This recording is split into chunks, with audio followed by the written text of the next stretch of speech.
ਜੋ ਸਤਿਗੁਰੂ ਗ੍ਰੰਥ ਸਾਹਿਬ ਪਾਤਸ਼ਾਹ ਜੀ ਦੀ ਬਾਣੀ ਦੀਆਂ ਲੜੀਵਾਰ ਵਿਚਾਰਾਂ ਰੋਜ਼ਾਨਾ ਆਪ ਸੰਗਤਾਂ ਗੁਰੂ ਦਰਬਾਰ ਅੰਦਰ ਜੁੜ ਕਰਕੇ ਇਸ ਅਸਥਾਨ ਤੋਂ ਸਰਵਣ ਕਰਦੀਆਂ ਹੋ, ਉਹ ਚੱਲ ਰਹੀਆਂ ਲੜੀਵਾਰ ਗੁਰਬਾਣੀ ਵਿਚਾਰਾਂ ਦੇ ਨਾਲ ਸਾਂਝ ਪਾਈਏ। ਵਿਚਾਰਾਂ ਆਰੰਭਣ ਤੋਂ ਪਹਿਲਾਂ ਸਤਿਗੁਰੂ ਧੰਨ ਗੁਰੂ ਗ੍ਰੰਥ ਸਾਹਿਬ ਜੀ ਕਿਰਪਾ ਕਰਨ, ਆਪਣਾ ਰਹਿਮਤ ਭਰਿਆ ਹੱਥ ਸਿਰ ਤੇ ਰੱਖਣ। ਸਤਿਗੁਰੂ ਜੀ ਆਪ ਰਸਨਾ ਉੱਤੇ ਵਰਤ ਕਰਕੇ ਆਪਣੀ ਬਾਣੀ ਦੀ, ਆਪਣੇ ਸ਼ਬਦ ਦੀ ਵਿਚਾਰ ਕਰਵਾ ਲੈਣ ਔਰ ਆਪ ਸਰਬੱਤ ਸੰਗਤ ਬਖਸ਼ੋ ਅਸੀਸ। ਕੋਈ ਰਸਨਾ ਵਾਂਝੀ ਨਾ ਰਹੇ। ਦੋਵੇਂ ਹੱਥ ਜੋੜ ਆਪਣੀਆਂ ਮਨ ਔਰ ਬਿਰਤੀਆਂ ਇਕਾਗਰ ਕਰਦਿਆਂ ਹੋਇਆਂ ਲਵਾਓ ਗੁਰੂ ਚਰਨਾਂ ਵਿੱਚ ਹਾਜ਼ਰੀ। ਅਦਬ ਸਹਿਤ ਸਰਬੱਤ ਸੰਗਤ ਮਿਲ ਕਰਕੇ ਉਚਾਰਨ ਕਰੋ ਜੀ ਸਤਿਨਾਮ ਸ੍ਰੀ ਵਾਹਿਗੁਰੂ ਸਾਹਿਬ ਜੀ। ਇੱਕ ਵਾਰ ਫਿਰ ਕਰੋ ਰਸਨਾਵਾਂ ਪਵਿੱਤਰ ਔਰ ਮਿਲ ਕੇ ਆਖੋ ਜੀ ਸਤਿਨਾਮ ਸ੍ਰੀ ਵਾਹਿਗੁਰੂ ਸਾਹਿਬ ਜੀ। ਵਾਹਿਗੁਰੂ ਸਾਹਿਬ ਜੀ। ਸਵਈਏ ਮਹੱਲੇ ਚੌਥੇ ਕੇ। ਇੱਕ ਓੰਕਾਰ ਸਤ ਗੁਰ ਪ੍ਰਸਾਦ। ਸਤਿਗੁਰ ਨਾਮ ਏਕ ਲਿਵ ਮਨ ਜਪੈ ਦ੍ਰਿੜ੍ਹ। ਤਿਨ੍ਹ ਜਨ ਦੁਖ ਪਾਪ ਕਹੋ ਕਤ ਹੋਵੈ ਜੀਉ।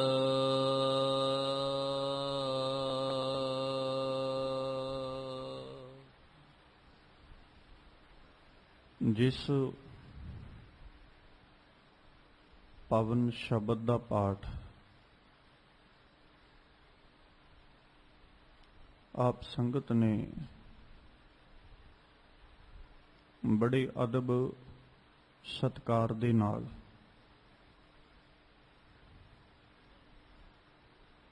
ਮਾਨਯੋਗ ਭਾਈ ਸਾਹਿਬ ਹੋਰਾਂ ਪਾਸੋਂ ਸਰਵਣ ਕੀਤਾ ਹੈ, ਇਹ ਪਾਵਨ ਬਚਨ ਸਵਈਏ ਮਹੱਲੇ ਚੌਥੇ ਕੇ ਸਿਰਲੇਖ ਹੇਠ ਭੱਟ ਨਲਿਓ ਜੀ ਦੀ ਰਸਨਾ ਤੋਂ ਉਚਾਰਨ ਕੀਤੇ ਹੋਏ ਗੁਰੂ ਗ੍ਰੰਥ ਸਾਹਿਬ ਪਾਤਸ਼ਾਹ ਜੀ ਦੇ ਪਾਵਨ ਅੰਗ 1398 ਦੇ ਉੱਪਰ ਸੁਭਾਇਮਾਨ ਹੈ।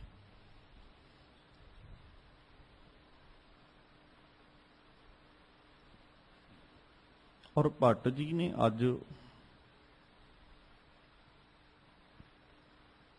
ਗੁਰੂ ਰਾਮਦਾਸ ਪਾਤਸ਼ਾਹ ਜੀ ਦੀ ਵਡਿਆਈ ਦੇ ਅੰਦਰ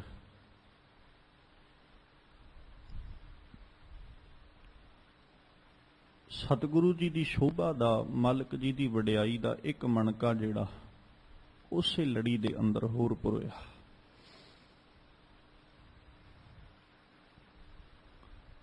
ਔਰ ਉਹਨਾਂ ਬੜਾ ਪਿਆਰਾ ਅੱਜ ਜ਼ਿਕਰ ਕੀਤਾ ਜੋ ਉਪਦੇਸ਼ ਅੱਜ ਸਾਨੂੰ ਦੇ ਰਹੇ ਨੇ।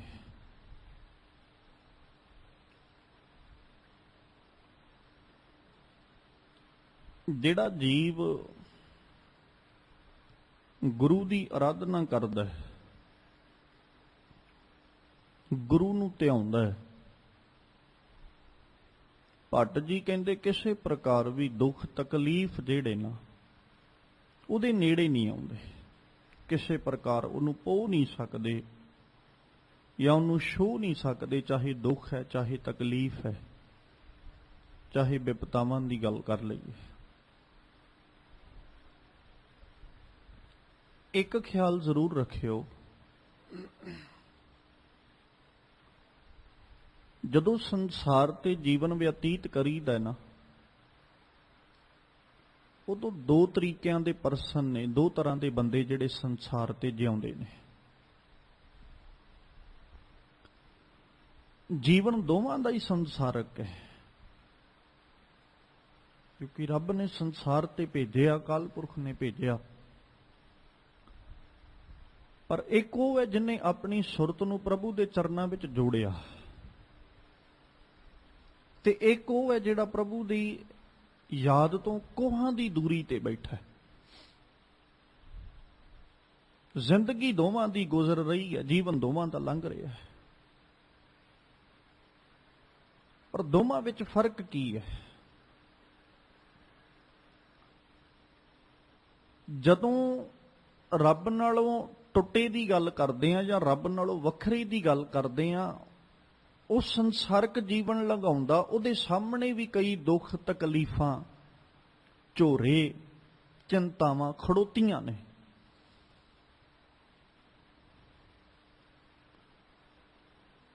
ਤੇ ਇੱਕ ਉਹਦੀ ਬਾਤ ਕਰਦੇ ਆ ਜਿਹੜਾ ਰੱਬ ਨਾਲ ਜੁੜਿਆ, ਦੁੱਖ ਤਕਲੀਫਾਂ ਚਿੰਤਾਵਾਂ ਝੋਰੇ ਉਹਦੇ ਸਾਹਮਣੇ ਵੀ ਖੜੋਤੇ ਨੇ।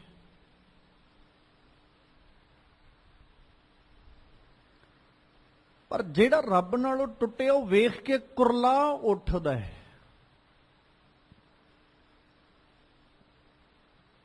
ਤੇ ਉਹ ਤਕਲੀਫਾਂ ਨੂੰ, ਦੁੱਖਾਂ ਨੂੰ ਸਹਾਰਨ ਦਾ ਉਹਦੇ ਕੋਲ ਬਲ ਨਹੀਂ ਹੈ, ਉਹਦੇ ਕੋਲ ਇੰਨੀ ਤਾਕਤ ਨਹੀਂ ਕਿ ਉਹ ਦੁੱਖਾਂ ਨੂੰ, ਤਕਲੀਫਾਂ ਦਾ ਸਾਹਮਣਾ ਜਿਹੜਾ ਉਹ ਕਰ ਸਕਦਾ ਹੋਵੇ, ਕਿਉਂਕਿ ਸਹਾਰਾ ਦੇਣ ਵਾਲਾ ਕੋਈ ਨਹੀਂ। ਤੇ ਜਿਨ੍ਹਾਂ ਦੇ ਸਹਾਰੇ ਤੇ ਬੈਠਾ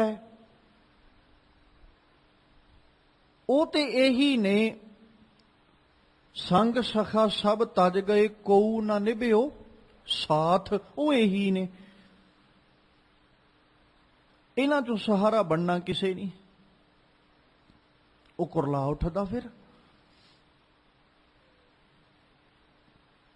ਦੂਜੇ ਪਾਸੇ ਆ ਜਾਈਏ, ਰੱਬ ਨਾਲ ਜੁੜਿਆ ਜਿਹੜਾ, ਦੁੱਖ ਉਹਦੇ ਸਾਹਮਣੇ ਵੀ ਹੈ, ਤਕਲੀਫਾਂ ਉਹਦੇ ਸਾਹਮਣੇ ਵੀ ਹੈ, ਝੋਰਾ ਉਹ ਵੀ ਉਹਦੇ ਸਾਹਮਣੇ, ਚਿੰਤਾਵਾਂ ਉਹਦੇ ਕੋਲ ਵੀ ਨੇ।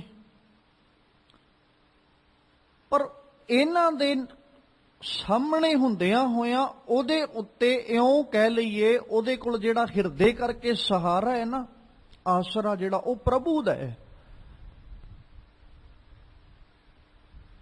ਤੇ ਜਦੋਂ ਪ੍ਰਭੂ ਦੇ ਸਹਾਰੇ ਦੀ ਬਾਤ ਕਰਦੇ ਆ, ਤੇ ਫਿਰ ਅਕਾਲ ਪੁਰਖ ਪਰਮੇਸ਼ਵਰ ਦੇ ਆਸਰੇ ਦੀ ਬਾਤ ਕਰਦੇ ਆ। ਸਤਿਗੁਰੂ ਜੀ ਬਾਣੀ 'ਚ ਕਹਿੰਦੇ ਨੇ, ਚਿੱਤ ਆਵੇ ਉਸ ਪਾਰ ਬ੍ਰਹਮ ਲੱਗੈ ਨਾ ਤਤੀ, ਵਾਓ ਉਹ ਹਵਾ ਵੀ ਨਹੀਂ ਲੱਗਣ ਦਿੰਦਾ ਤਤੀ। ਦੁੱਖ ਸਾਹਮਣੇ ਖੜੋਤੇ ਨੇ।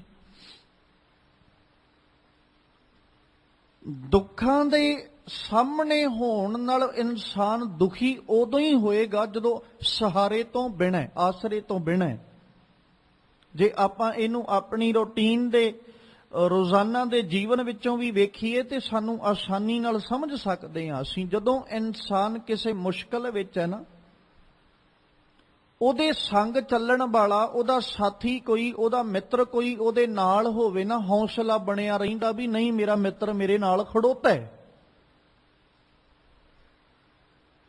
ਤੇ ਜਦੋਂ ਦੁੱਖ ਆਉਣ ਦੇ ਉੱਤੇ ਸਾਰੇ ਪਾਸੇ ਹੋ ਜਾਣ, ਸਾਰੇ ਮਿੱਤਰ ਵੀ ਚਲੇ ਜਾਣ ਤੇ ਇਨਸਾਨ ਇਕੱਲਾ ਰਹਿ ਜਾਏ, ਉਦੋਂ ਫਿਰ ਉਹ ਭਾਵੇਂ ਹੌਸਲਾ ਉਹਦੇ ਕੋਲ ਬਹੁਤ ਹੋਵੇ, ਪਰ ਅਕਸਰ ਉਦੋਂ ਡੋਲ ਜਾਇਆ ਕਰਦਾ ਜਦੋਂ ਸਾਰੇ ਪਾਸੇ ਹੋ ਜਾਂਦੇ, ਆਸਰਾ ਛੱਡ ਕੇ ਚਲੇ ਜਾਂਦੇ, ਜਦੋਂ ਸਹਾਰਾ ਛੱਡ ਕੇ ਚਲੇ ਜਾਂਦੇ ਨੇ।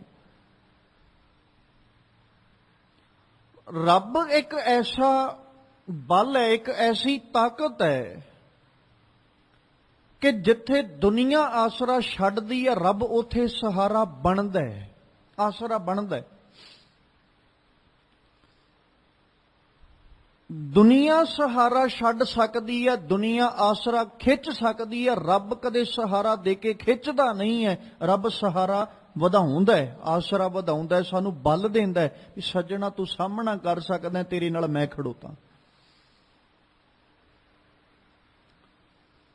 ਆਹੀ ਫਰਕ ਹੈ, ਜਿਹੜਾ ਰੱਬ ਨਾਲ ਜੁੜਿਆ ਹੈ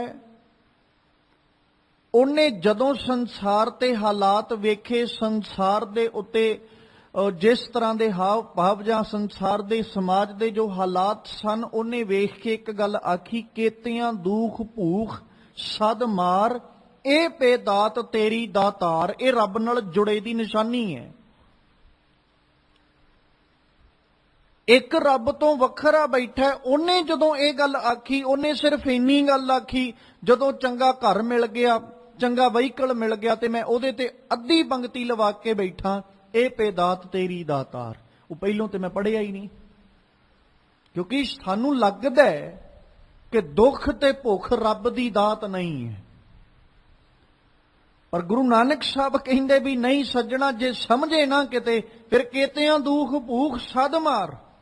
ਚਾਹੇ ਦੁੱਖ ਹੈ, ਚਾਹੇ ਭੁੱਖ ਹੈ, ਚਾਹੇ ਜਿੱਦਾਂ ਦੇ ਮਰਜ਼ੀ ਹਾਲਾਤ ਨੇ, ਇਹ ਪੇਦਾਤ ਤੇਰੀ ਦਾਤਾਰ। ਇਹ ਵੀ ਰੱਬ ਦੀ ਰਜ਼ਾ ਵਿੱਚ ਹੀ ਹੈ। ਤੇ ਸੱਜਣਾ ਰਾਜ਼ੀ ਰਹਿਣਾ ਸਿੱਖ। ਹੁਣ ਮਾਲਕ ਜੀ ਦੀ ਅੱਜ ਵਡਿਆਈ ਕਰਦੇ ਆ। ਭੱਟ ਜੀ ਨੇ ਜ਼ਿਕਰ ਕੀਤਾ, ਕਹਿੰਦੇ ਸਤਿਗੁਰ ਨਾਮ ਏਕ ਲਿਵ ਮਨ ਜਪੈ ਦ੍ਰਿੜ। ਜਿਹੜਾ ਗੁਰੂ ਦਾ ਨਾਮ, ਗੁਰੂ ਦੀ ਯਾਦ ਜਾਂ ਗੁਰੂ ਦਾ ਚਿੰਤਨ, ਸੌਖਾ ਜਿਹਾ ਕਹਿ ਲਈਏ ਵੀ ਜਿਹੜਾ ਆਰਾਧਨਾ ਕਰਦਾ ਦ੍ਰਿੜਤਾ ਦੇ ਨਾਲ ਮਨ ਕਰਕੇ, ਜਿਹੜਾ ਗੁਰੂ ਨੂੰ ਆਰਾਧਦਾ ਹੈ, ਗੁਰੂ ਨੂੰ ਚੇਤੇ ਕਰਦਾ ਹੈ, ਤਿੰਨ ਜਨ ਉਸ ਸੇਵਕ ਨੂੰ ਦੁੱਖ ਪਾਪ ਕਹੋ ਕਤ ਹੋਵੇ ਜੀਓ। ਭੱਟ ਜੀ ਕਹਿੰਦੇ ਦੱਸੋ ਉਹਨੂੰ ਕਿਵੇਂ ਦੁੱਖ ਲੱਗ ਸਕਦਾ ਹੈ, ਕਿਵੇਂ ਉਹਨੂੰ ਪਾਪ ਲੱਗ ਸਕਦੇ ਨੇ, ਕਿਵੇਂ ਉਹ ਚਿੰਤਾ ਦੇ ਵਿੱਚ ਵਿਪਤਾਵਾਂ ਦੇ ਵਿੱਚ ਆ ਸਕਦਾ ਹੈ। ਉਹ ਗੁਰੂ ਦੇ ਨਾਮ ਦੀ ਆਰਾਧਨਾ ਕਰਨ ਵਾਲਾ ਹੈ, ਗੁਰੂ ਨੂੰ ਧਿਆਉਣ ਵਾਲਾ, ਗੁਰੂ ਨੂੰ ਚੇਤੇ ਕਰਨ ਵਾਲਾ ਹੈ ਉਹ।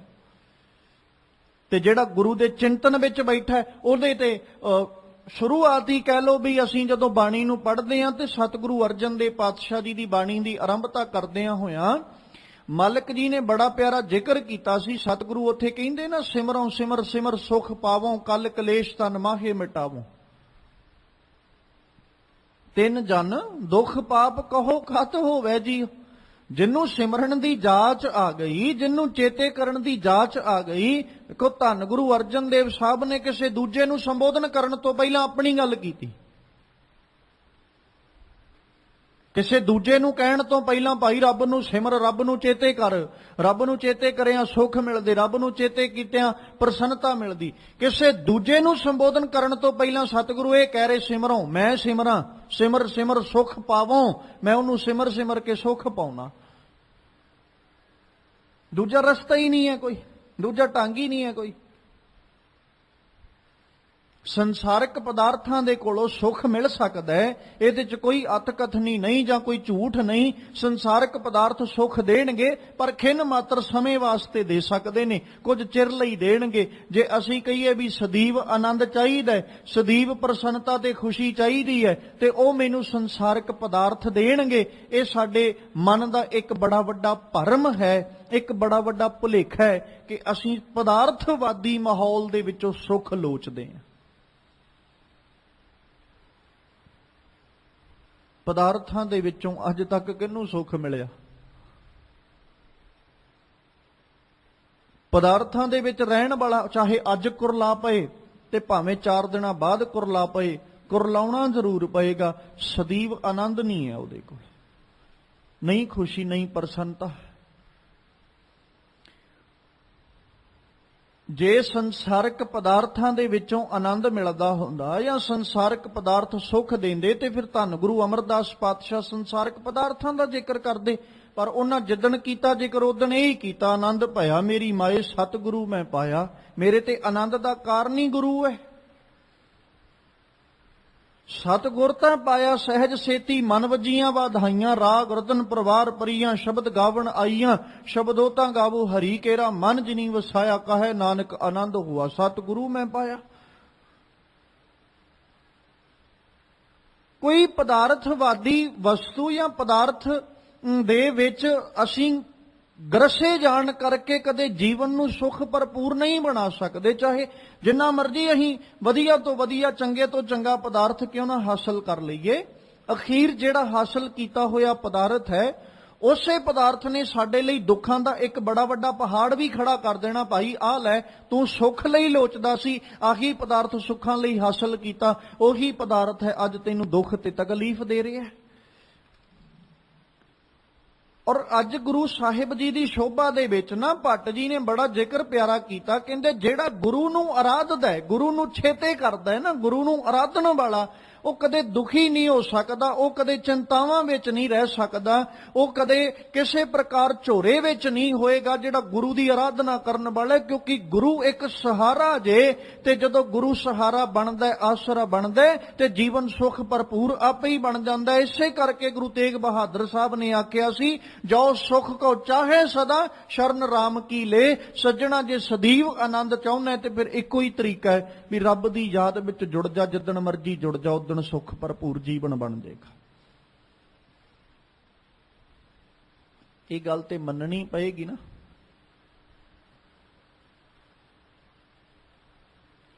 ਕਿ ਸਰਬ ਸੁਖਾਂ ਕਾ ਦਾਤਾ ਸਤਿਗੁਰ,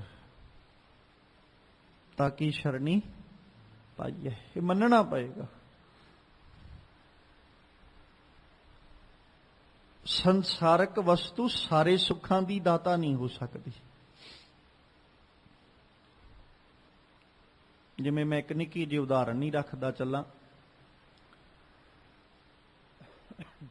ਬੰਦੇ ਨੇ ਸਰੀਰ ਨੂੰ ਆਰਾਮ ਦੇਣ ਲਈ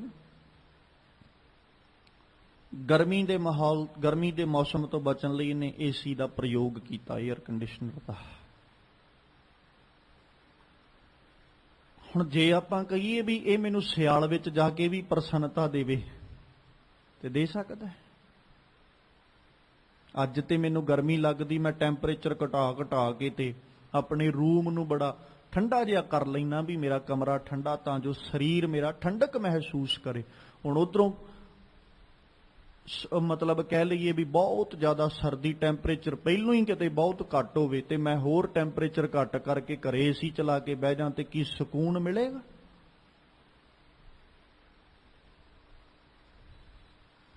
ਨਹੀਂ ਮਿਲਣਾ। ਉਹ ਹੱਡ ਪੈਰ ਜੁੜਨ ਲੱਗ ਜਾਣਗੇ। ਉਹ 4 ਮਹੀਨੇ 5 ਮਹੀਨੇ ਤੇ ਮੈਨੂੰ ਏਸੀ ਜਿਹੜਾ ਉਹ ਸੁੱਖ ਦੇ ਸਕਦਾ, ਪਰ ਬਾਕੀ ਜਿਹੜੇ 7 ਮਹੀਨੇ ਨੇ, 6 ਮਹੀਨੇ ਨੇ, ਉਹਨਾਂ ਨੇ ਮੈਨੂੰ ਸੁੱਖ ਥੋੜੀ ਦੇਣਾ। ਉਹ ਸੁੱਖ ਨਹੀਂ ਦੇਗਾ, ਉਹ ਮੇਰੇ ਲਈ ਤਕਲੀਫ ਦਾ ਰੀਜ਼ਨ ਬਣ ਜਾਏਗਾ। ਇਦਾਂ ਹੀ ਹੀਟਰ ਦੀ ਗੱਲ ਕਰ ਲਓ। ਸਿਆਲ ਵਿੱਚ ਅਸੀਂ ਰੂਮ ਹੀਟਰ ਯੂਜ਼ ਕੀਤਾ, ਉਹਨੇ ਕਮਰੇ ਦਾ ਟੈਂਪਰੇਚਰ ਹਾਈ ਕਰਤਾ, ਸਰੀਰ ਨੂੰ ਠੰਡ ਤੋਂ ਬਚਾਇਆ। ਹੁਣ ਅਸੀਂ ਗਰਮੀ 'ਚ ਹੀਟਰ ਲਾ ਕੇ ਬਹਿ ਜਾਈਏ, ਲੋਕ ਤੇ ਇਹੀ ਕਹਿਣਗੇ ਨਾ, ਬਾਹਲਾ ਸਿਆਣਾ ਹੋ ਗਿਆ ਭਾਈ, ਗਰਮੀ 'ਚ ਵੀ ਹੀਟਰ ਚਲਾਈ ਫਿਰਦਾ। ਤੇ ਉਹ ਚਲਾਇਆ ਹੋਇਆ ਹੀਟਰ ਹੁਣ ਮੈਨੂੰ ਸੁੱਖ ਨਹੀਂ ਦੇਗਾ। ਮੈਂ ਸਿਰਫ ਇੱਕ ਐਗਜ਼ਾਮਪਲ ਰੱਖ ਰਿਹਾ ਵੀ ਸੰਸਾਰਕ ਜਿਹੜੇ ਪਦਾਰਥ ਨੇ ਨਾ, ਉਹ ਕਿਸੇ ਨਾ ਕਿਸੇ ਇੱਕ ਚੀਜ਼ ਇੱਕ ਵਕਤ ਵੇਲੇ ਸਾਨੂੰ ਸੁੱਖ ਦੇ ਸਕਦੇ ਨੇ। ਪਰ ਜੇ ਅਸੀਂ ਕਹੀਏ ਵੀ ਸਦੀਵ ਸੁੱਖ ਸਾਨੂੰ ਸੰਸਾਰਕ ਪਦਾਰਥ ਦੇਣਗੇ, ਉਹ ਕਦੇ ਵੀ ਨਹੀਂ। ਹੁਣ ਜਦੋਂ ਗੁਰੂ ਦੀ ਗੱਲ ਕਰਾਂਗੇ ਅਸੀਂ, ਮਾਹੌਲ ਜਿਸ ਤਰ੍ਹਾਂ ਦਾ ਮਰਜ਼ੀ ਹੈ, ਜਿਹੜਾ ਆਨੰਦ ਗੁਰੂ ਦੀ ਗੋਦ ਵਿੱਚ ਬੈਠ ਕੇ ਆਉਣਾ, ਜਿਹੜਾ ਆਨੰਦ ਗੁਰੂ ਦੀ ਸ਼ਰਨ ਵਿੱਚ ਬੈਠ ਕੇ ਆਉਣਾ, ਗੁਰੂ ਦੀ ਯਾਦ ਵਿੱਚ ਬੈਠ ਕੇ ਆਉਣਾ, ਗੁਰੂ ਦੇ ਚਿੰਤਨ ਵਿੱਚ ਬੈਠ ਕੇ ਆਉਣਾ, ਉਹ ਭਾਵੇਂ ਸਰਦੀ ਹੋਵੇ ਭਾਵੇਂ ਗਰਮੀ ਹੋਵੇ, ਉਹ ਆਨੰਦ ਉਦਾਂ ਦਾ ਹੀ ਰਹਿਣਾ। ਸਦੀਵ ਸੁੱਖ ਹੈ। ਉਹ ਮਾਹੌਲ ਜੈਸਾ ਮਰਜ਼ੀ ਹੋਵੇ, ਜਿਹੜਾ ਗੁਰੂ ਦੀ ਯਾਦ ਵਿੱਚ ਜੁੜ ਕੇ ਆਨੰਦ ਹੈ, ਉਹ ਤੇ ਅਗਲਾ ਰੂਹ 'ਚ ਸੜਦਾ ਵੀ ਲਈ ਜਾਂਦਾ ਹੈ। ਹੈਰਾਨੀ ਦੀ ਗੱਲ ਹੈ, ਰੂਹ ਦੇ ਵਿੱਚ ਸੜਦਾ ਹੋਇਆ ਵੀ ਕਿੱਡਾ ਆਨੰਦਤ ਹੈ। ਅਗਲਿਆਂ ਨੇ ਵੇਖਿਆ ਵੀ ਸ਼ਾਇਦ ਕੁਰਲਾ ਉੱਠੇ, ਤੜਪ ਉੱਠੇ, ਤੇ ਆਪਣੀ ਜਾਨ ਬਖਸ਼ਾਉਂਦਾ ਫਿਰੇ ਸਾਡੇ ਅੱਗੇ ਹੱਥ ਜੋੜ ਜੋੜ। ਉਹ ਕਹਿੰਦਾ ਕੋਈ ਗੱਲ ਨਹੀਂ, ਅੱਗ ਹੀ ਲਾਉਣੀ ਲਾ ਦੋ, ਉਦਾਂ ਵੀ ਤੇ ਸੜਨਾ ਹੀ ਹੈ। ਜੇ ਗੁਰੂ ਦੀ ਯਾਦ ਵਿੱਚ, ਗੁਰੂ ਦੇ ਚਿੰਤਨ 'ਚ ਜੁੜਿਆ ਸੜ ਜਾ, ਏਦੂ ਚੰਗੇ ਭਾਗ ਕਿੱਥੇ ਹੋ ਸਕਦੇ ਨੇ? ਅਗਲਾ ਸੜ ਗਿਆ। ਜਿਹੜਾ ਆਨੰਦ ਗੁਰੂ ਦੇ ਯਾਦ ਵਿੱਚ ਜੁੜ ਕੇ ਹੈ ਨਾ, ਉਹ ਸਾਨੂੰ ਸ਼ਾਇਦ ਸੰਸਾਰਕ ਪਦਾਰਥ ਕਦੇ ਵੀ ਨਹੀਂ ਦੇ ਸਕਦੇ।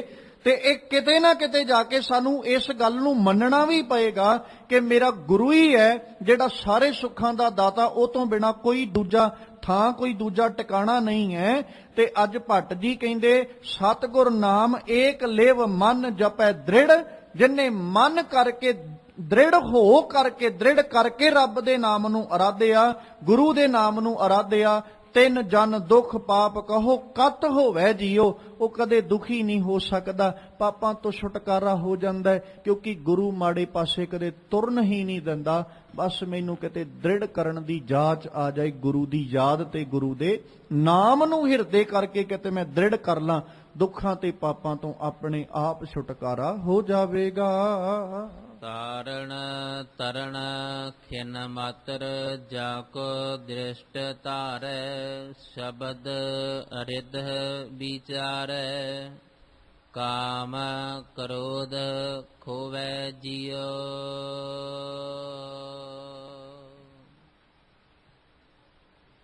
ਇੱਕ ਨਾ ਸਤਿਗੁਰੂ ਪਾਤਸ਼ਾਹ ਜੀ ਦੀ ਬਾਣੀ ਦਾ ਬਚਨ ਹੈ, ਜਿੱਥੇ ਨਾ ਗੁਰੂ ਸਾਹਿਬ ਦੀ ਨਿਗਾਹ ਦੀ ਗੱਲ ਕੀਤੀ ਗੁਰੂ ਅਰਜਨ ਸਾਹਿਬ ਨੇ, ਸ਼ਬਦ ਆਪ ਦੀਆਂ ਰਸਨਾਵਾਂ ਤੇ ਰਹਿੰਦਾ। ਕਿਰਪਾ ਕਟਾਖ ਅਵਲੋਕਨ ਕੀਨੋ, ਦਾਸ ਕਾ ਦੁਖ ਬਿਦਾਰਿਓ।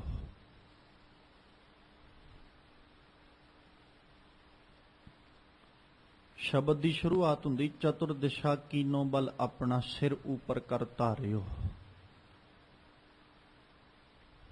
ਪਵਨ ਪੰਕਤੀਆਂ ਜਿਹੜੀਆਂ ਰਸਨਾਵਾਂ ਤੇ ਰਹਿੰਦੀਆਂ, ਜੋ ਮੰਗੈ ਠਾਕੁਰ ਆਪਣੇ ਤੇ ਸੋਈ ਸੋਈ ਦੇਵੈ, ਨਾਨਕ ਦਾਸ ਮੁਖ ਤੇ ਜੋ ਬੋਲੇ ਇਹਾਂ ਉਹਾਂ ਸੱਚ ਹੋਵੇ। ਜਿਹੜਾ ਪੱਖ ਮੈਂ ਰੱਖਣ ਲੱਗਾ ਸੀ, ਭੱਟ ਜੀ ਨੇ ਜ਼ਿਕਰ ਕੀਤਾ, ਕਹਿੰਦੇ ਤਾਰਨ ਤਰਨ, ਉਹ ਤਰਨ ਤੇ ਤਾਰਨ ਦੇ ਸਮਰੱਥ ਹੈ। ਗੁਰੂ ਜਿਹੜਾ ਉਹ ਤਰਨ ਤੇ ਤਾਰਨ ਦੇ ਸਮਰੱਥ ਹੈ। ਖਿਨ ਮਾਤਰ ਜਾਕੋ ਦ੍ਰਿਸ਼ਟ ਧਾਰੈ, ਉਹਨੂੰ ਤਾਰ ਦਿੰਦਾ ਜਿਹਦੇ ਉੱਤੇ ਰਤਾ ਮਾਤਰ ਵੀ ਕਿਤੇ ਮਿਹਰ ਦੀ ਨਿਗਾਹ ਕਰਦੇ। ਰਤਾ ਮਾਤਰ ਵੀ, ਖਿਨ ਮਾਤਰ ਬੜੀ ਥੋੜੀ ਜਿਹੀ, ਗੁਰੂ ਉਹਨੂੰ ਵੀ ਤਾਰ ਦਿੰਦਾ ਜਿਹਦੇ ਉੱਤੇ ਇੱਕ ਰਤਾ ਮਾਤਰ ਮਿਹਰ ਦੀ ਨਿਗਾਹ ਕਰਦੇ, ਉਹ ਵੀ ਸੰਸਾਰ ਭਵਜਲ ਸਾਗਰ ਤੋਂ ਲੰਘ ਜਾਂਦਾ ਹੈ। ਕਿਰਪਾ ਕਟਾਖ ਅਵਲੋਕਨ ਕੀਨੋ, ਇੱਥੇ ਤੇ ਫਿਰ ਕਿਰਪਾ ਦੀ ਨਜ਼ਰ ਦੀ ਗੱਲ ਹੈ ਨਾ, ਸਾਹਮਣੇ ਦੀ ਨਜ਼ਰ, ਵੀ ਜਦੋਂ ਮਿਹਰ ਦੀ ਨਿਗਾਹ ਸਾਹਮਣੇ ਹੋਈ, ਉੱਥੇ ਤੇ ਗੁਰੂ ਅਰਜਨ ਸਾਹਿਬ ਕਹਿੰਦੇ ਮਾਲਕਾ ਜੇ ਕਿਤੇ ਕਿਰਪਾ ਦੀ ਨਜ਼ਰ ਤੂੰ ਟੇਢੀ ਵੀ ਪਾ ਦੇ ਨਾ, ਤਿਰਛੀ ਅੱਖ ਨਾਲ ਵੀ ਪਾ ਦੇ, ਤੇ ਤੇਰੇ ਜਨ ਦੇ ਤੇਰੇ ਸੇਵਕ ਦੇ ਸਾਰੇ ਦੁੱਖ ਹੀ ਮੁੱਕ ਜਾਂਦੇ। ਕਟਾਖ ਦਾ ਮਤਲਬ ਹੁੰਦਾ ਤਿਰਛੀ ਅੱਖ ਨਾਲ ਵੇਖਣਾ। ਜੇ ਕਿਤੇ ਤੂੰ ਤਿਰਛੀ ਅੱਖ ਨਾਲ ਵੀ ਵੇਖ ਲੈ ਤੇ ਸਾਰੇ ਦੇ ਸਾਰੇ ਦੁੱਖ ਤੇਰੇ ਜਿਹੜਾ ਸੇਵਕ ਹੈ ਉਹਦੇ ਮੁੱਕ ਜਾਂਦੇ ਨੇ। ਤੂੰ ਆਪ ਦਾਸ ਦਾ ਦੁੱਖ ਜਿਹੜਾ ਉਹਨੂੰ ਬਿਦਾਰ ਦਿੱਤਾ, ਖਤਮ ਕਰਤਾ ਤੂੰ ਆਪਣੇ ਦਾਸ ਦਾ ਦੁੱਖ। ਤੇ ਭੱਟ ਜੀ ਕਹਿੰਦੇ ਮਾਲਕ ਜੀ ਤੁਸੀਂ ਤਾਰਨ ਤਰਨ ਦੇ ਸਮਰੱਥ ਹੋ, ਜਿਹਦੇ ਉੱਤੇ ਤੁਸੀਂ ਖਿਨ ਮਾਤਰ ਵੀ ਦ੍ਰਿਸ਼ਟ ਧਾਰਦੇ ਹੋ ਨਾ। ਸ਼ਬਦ ਰਿੱਧ ਵਿਚਾਰੈ, ਉਹ ਤੁਹਾਡੀ ਕਿਰਪਾ ਦੀ ਨਿਗਾਹ ਨਾਲ ਜੇ ਕਿਤੇ ਸ਼ਬਦ ਵੀ ਵਿਚਾਰਨ ਲੱਗ ਜਾਏ ਨਾ, ਸ਼ਬਦ ਨੂੰ ਵੀ ਆਪਣੇ ਜੀਵਨ 'ਚ ਵਸਾ ਲਏ, ਫਿਰ ਸਾਹਿਬਾ ਐਸੀ ਖੇਡ ਵਾਪਰਦੀ, ਕਾਮ ਕ੍ਰੋਧ ਖੋਵੈ ਜੀਓ। ਵਿਕਾਰਾਂ ਤੋਂ ਛੁਟਕਾਰਾ ਹੋ ਗਿਆ ਉਹਦਾ। ਤੇ ਪਾਪੀ ਕਿੰਨੇ ਬਣਾਉਣਾ? ਵਿਕਾਰਾਂ ਨੇ। ਪਹਿਲੋਂ ਕਹਿੰਦੇ ਪਾਪ ਖੋਹ ਲੈਂਦਾ ਉਹ ਜੀਵ ਜਿਹੜਾ ਗੁਰੂ ਦੀ ਆਰਾਧਨਾ ਕਰਦਾ। ਹੁਣ ਗੁਰੂ ਦੀ ਆਰਾਧਨਾ ਕਰਨ ਨਾਲ ਪਾਪ ਕਿੱਦਾਂ ਖੋਵੇਗਾ? ਫਿਰ ਉਹ ਦੱਸਿਆ ਜਦੋਂ ਸ਼ਬਦ ਦੀ ਵਿਚਾਰ ਕਰਦਾ ਸੱਜਣਾ, ਉਦੋਂ ਵਿਕਾਰਾਂ ਤੋਂ ਤੇਰਾ ਛੁਟਕਾਰਾ ਹੁੰਦਾ ਹੈ। ਜਦੋਂ ਵਿਕਾਰਾਂ ਤੋਂ ਛੁਟਕਾਰਾ ਹੋਏਗਾ ਪਾਪ ਮੁੱਕ ਜਾਣਗੇ। ਕਾਮ ਤੋਂ ਛੁਟਕਾਰਾ ਹੋ ਗਿਆ, ਕ੍ਰੋਧ ਤੋਂ ਛੁਟਕਾਰਾ ਹੋ ਗਿਆ, ਬਾਕੀ ਵਿਕਾਰਾਂ ਤੋਂ ਤੇਰਾ ਬਚਾਅ ਹੋ ਗਿਆ। ਤੇ ਇਹ ਬਚਾਅ ਹੋਣ ਦੇ ਨਾਲ ਤੂੰ ਪਾਪਾਂ ਤੋਂ ਵੀ ਬਚ ਗਿਆ, ਦੁੱਖਾਂ ਤੋਂ ਵੀ ਬਚ ਗਿਆ। ਇੰਨਾ ਖਿਆਲ ਜ਼ਰੂਰ ਰੱਖਿਓ, ਇਨਸਾਨ ਦੁਖੀ ਉਦੋਂ ਹੁੰਦਾ ਜਦੋਂ ਵਿਕਾਰਾਂ ਅਧੀਨ ਹੁੰਦਾ ਹੈ। ਇਨਸਾਨ ਪਾਪੀ ਉਦੋਂ ਬਣਦਾ ਜਦੋਂ ਵਿਕਾਰਾਂ ਦੀ ਅਧੀਨਗੀ ਕਬੂਲਦਾ ਹੈ। ਜਦੋਂ ਅਸੀਂ ਵਿਕਾਰਾਂ ਦੀ ਅਧੀਨਗੀ ਛੱਡ ਦਾਂਗੇ, ਦੁੱਖ ਵੀ ਮੁੱਕ ਜਾਣਗੇ। ਜਦੋਂ ਵਿਕਾਰਾਂ ਦੀ ਅਧੀਨਗੀ ਛੱਡ ਦਾਂਗੇ, ਪਾਪ ਵੀ ਮੁੱਕ ਜਾਣਗੇ। ਜਦੋਂ ਮੈਂ ਲੋਭ ਦੇ ਅਧੀਨ ਹੋਇਆ, ਲਾਲਚੀ ਹੋ ਗਿਆ, ਹੁਣ ਲਾਲਚੀ ਹੋ ਕੇ ਮੈਂ ਕੀ ਕਰਾਂਗਾ? ਪਾਪ ਕਰਾਂਗਾ। ਸੁਭਾਵਿਕ ਜਿਹੀ ਗੱਲ ਹੈ, ਮੈਂ ਲੁੱਟਣ ਦੀ ਕੋਸ਼ਿਸ਼ ਕਰਾਂਗਾ, ਠੱਗਣ ਦੀ ਕੋਸ਼ਿਸ਼ ਕਰਾਂਗਾ। ਲੋਭ ਹੈ। ਹੁਣ ਇਹ ਕੀ ਹੈ? ਮੈਂ ਪਾਪ ਖੱਟ ਰਿਹਾ। ਹੁਣ ਜਦੋਂ ਪਾਪ ਖੱਟ ਰਿਹਾ, ਮੈਂ ਲੋਭ ਵਿੱਚ ਆ ਕੇ ਮੈਂ ਕਿਸੇ ਨੂੰ ਮਾਰ ਰਿਹਾ, ਕਿਸੇ ਦਾ ਹੱਕ ਖੋਹ ਰਿਹਾ, ਕਿਸੇ ਨੂੰ ਲੁੱਟ ਰਿਹਾ, ਇਹ ਮੇਰਾ ਕੀਤਾ ਪਾਪ ਹੈ। ਉਹ ਤੋਂ ਬਾਅਦ ਜਦੋਂ ਹੁਣ ਇਹਦਾ ਨਤੀਜਾ ਆਉਣਾ, ਇਹਦਾ ਰਿਜ਼ਲਟ ਆਉਣਾ, ਉਦੋਂ ਕੀ ਹੋਏਗਾ? ਦੁੱਖ ਮਿਲੇਗਾ। ਤੇ ਸਤਿਗੁਰੂ ਕਹਿੰਦੇ ਜਦੋਂ ਸ਼ਬਦ ਦੀ ਵਿਚਾਰ ਕਰੇਗਾ ਨਾ, ਸ਼ਬਦ ਰਿੱਧ ਵਿਚਾਰੈ, ਜਿਹੜਾ ਹਿਰਦੇ ਕਰਕੇ ਸ਼ਬਦ ਦੀ ਵਿਚਾਰ ਕਰਦਾ, ਕਾਮ ਕ੍ਰੋਧ ਖੋਵੈ ਜੀਓ, ਉਹ ਆਪਣੇ ਸਰ ਜੀਵਨ ਵਿੱਚੋਂ ਸਾਰੇ ਵਿਕਾਰਾਂ ਤੋਂ ਛੁਟਕਾਰਾ ਕਰਵਾ ਲੈਂਦਾ, ਵਿਕਾਰਾਂ ਤੋਂ ਬਚ ਜਾਂਦਾ। ਵਿਕਾਰਾਂ ਤੋਂ ਬਚਿਆ, ਪਾਪਾਂ ਤੋਂ ਵੀ ਬਚ ਗਿਆ ਤੇ ਦੁੱਖਾਂ ਤੋਂ ਵੀ ਬਚ ਗਿਆ। ਤੇ ਇਹਨਾਂ ਤੋਂ ਬਚਣ ਦਾ ਕਾਰਨ, ਇਹਨਾਂ ਤੋਂ ਬਚਣ ਦੇ ਨਾਲ ਕੀ ਹੋਇਆ? ਇਹਨਾਂ ਤੋਂ ਬਚਣ ਦਾ ਤਰੀਕਾ ਕੀ ਸੀ? ਗੁਰੂ ਦੀ ਯਾਦ ਵਿੱਚ ਜੁੜਨਾ, ਗੁਰੂ ਦੇ ਚਿੰਤਨ ਵਿੱਚ ਜੁੜਨਾ। ਜਦੋਂ ਇਹਨਾਂ ਤੋਂ ਮੈਂ ਬਚਿਆ, ਗੁਰੂ ਦੀ ਯਾਦ ਵਿੱਚ ਜੁੜਿਆ, ਤੇ ਸਤਿਗੁਰੂ ਨੇ ਜੀਵਨ ਸੁਖ ਭਰਪੂਰ ਬਣਾਤਾ, ਕਿਉਂਕਿ ਦੁੱਖਾਂ ਦਾ ਮੇਰੇ ਕੋਲ ਕਾਰਨ ਨਹੀਂ ਰਿਹਾ ਕੋਈ। ਹੁਣ ਹਰ ਚੀਜ਼ ਕਾਰਨ ਤੋਂ ਹੀ ਉਪਜਦੀ ਹੈ, ਕਾਰਨ ਤੋਂ ਹੀ ਕਾਰਕ ਨੇ ਪੈਦਾ ਹੋਣਾ ਨਾ।